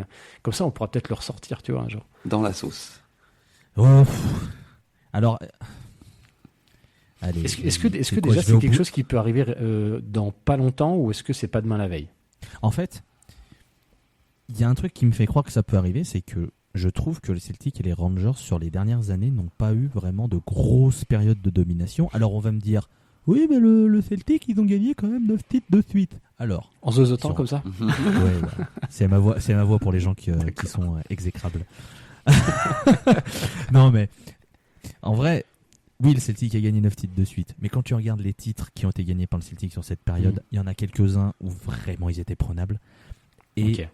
Et je pense que maintenant, le Celtic et les Rangers ne peuvent pas se permettre de vraiment faire des saisons très moyennes Mhm. parce que les équipes autour commencent à vraiment bien se renforcer.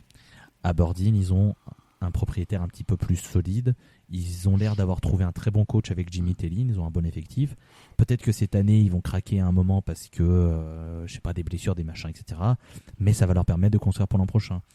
Hearts, avec l'arrivée de l'argent de Tony Bloom et la data qui va leur permettre de recruter, ils vont peut-être trouver justement les joueurs qui vont leur permettre de vraiment se rapprocher et d'avoir une série de matchs qui vont leur permettre de...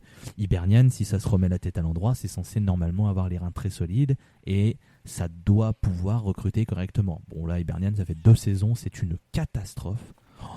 Il passe à côté total. Et je dis pas ça en mode je suis Homer de Hearts et tout, c'est véridique puisque l'an passé ils font 8 ou 9e et là ils sont derniers quand même. Hein.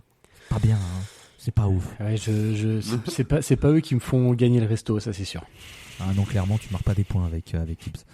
Mais pour moi, s'il y a pour moi, s'il y a une équipe qui doit détrôner Celtic ou les Rangers, il se trouve dans le trio Aberdeen, Hearts, Hibs. Alors, Dundee United travaille très bien, mais je pense qu'ils partent de trop loin, même s'ils peuvent remonter, se rapprocher un peu, je pense qu'il y a encore du boulot. Mais c'est pas mal Dundee United. Après, si je dois me mouiller, tu sais quoi, je vais assumer d'être un fanboy. Je vais assumer d'être un fanboy. Et dans 5 ans, Hearts sera champion d'Écosse. Voilà. Oh, c'est beau. Écoute, c'est noté. On se sera gardé religieusement. Et ce sera dans 5 ans, Hearts va finir dernier avec 15 points de retard. Vraiment la saison cataclysmique. C'est à ce moment-là qu'on le ressortira. Exactement, évidemment. Passer un gros glandu. Non, mais j'assume.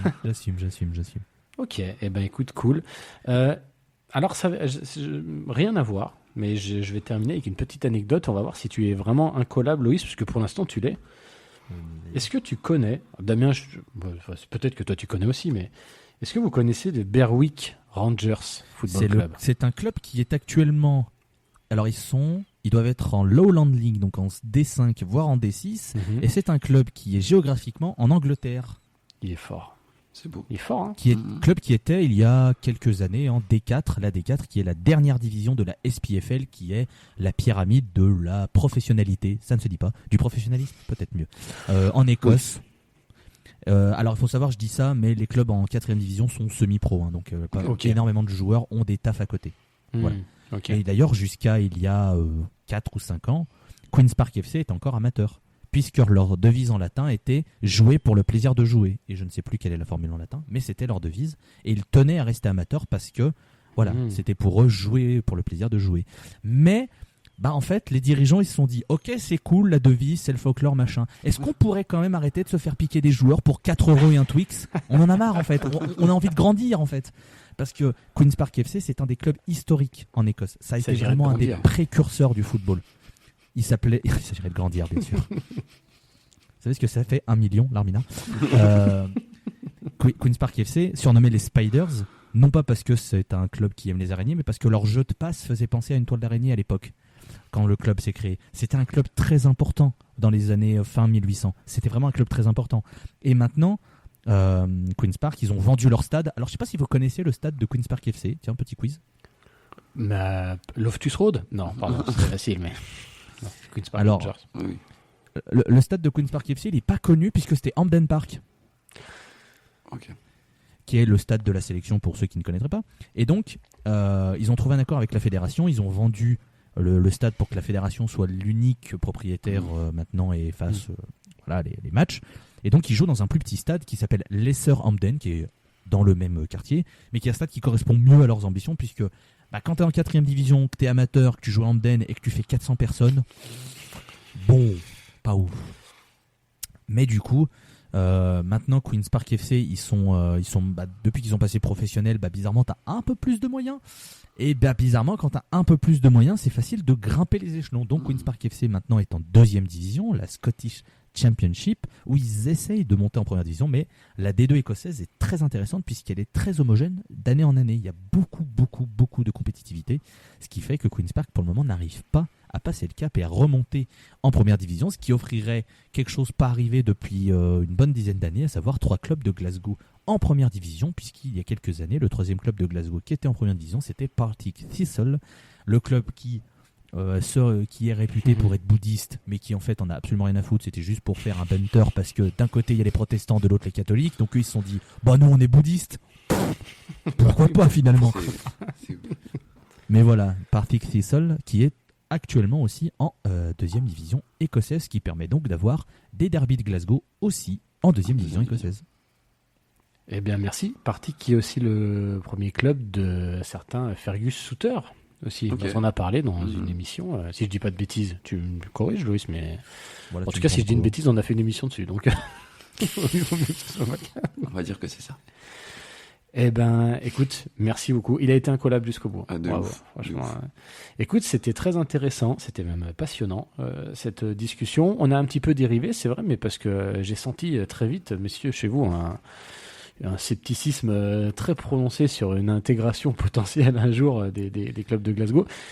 Je dis pas que ça allait se faire, mais en tout cas, en fouillant sur Internet, il y avait de la matière. Mais du coup, c'était très bien parce qu'on a pu parler du championnat écossais. Et c'est un championnat qu'on regarde toujours avec curiosité quand on suit l'Angleterre, parce qu'on a des fois du mal un peu à les dissocier. Et donc, du coup, c'était très intéressant de parler de ça avec toi. Tu parlais d'un certain Fergus Sutter, c'est ça, hein? C'est ça. Tout à Alors, je me permets de faire une précision. Alors, j'ai cherché sur Internet. Je fais pas le mec qui s'y connaît. Je vais pas vous la faire à l'envers. J'ai cherché. Alors, il était en effet à Partick, mais c'est un autre club que Partick.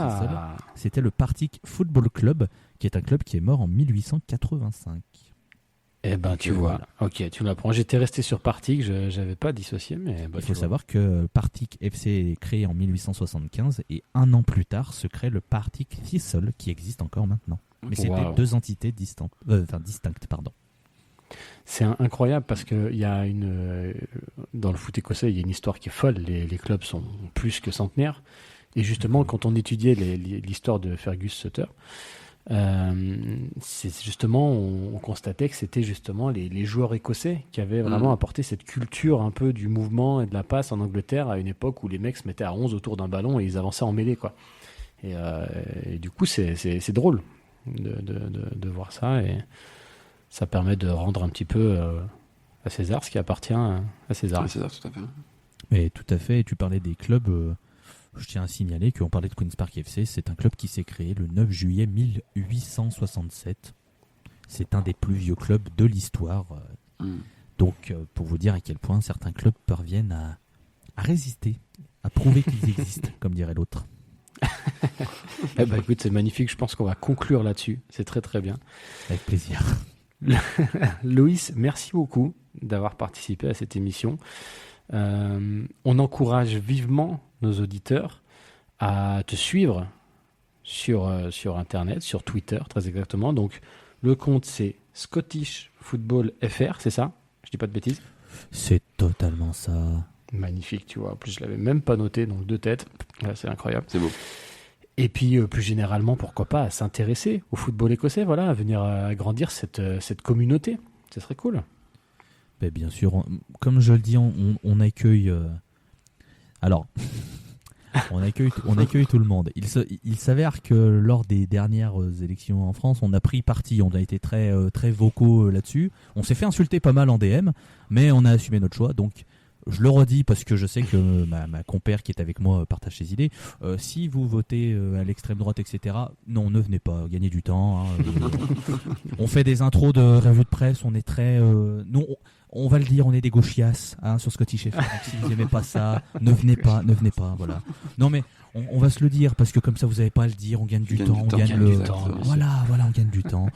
Mais sinon, non, voilà, si vous avez un respect pour les êtres humains, en fait, vous pouvez venir, puisque nous, on sera très ravis de discuter avec vous, de vous introduire au football écossais et à vous faire partager tout ce qu'il y a autour des clubs. Si vous choisissez d'être fan du Celtic, des Rangers, d'Hibernian, de Hearts, des clubs de Dundee, les clubs de Dundee dont les stades sont les plus proches du monde pour un derby, puisqu'ils sont à 400 mètres l'un de l'autre, à Tannadice Road.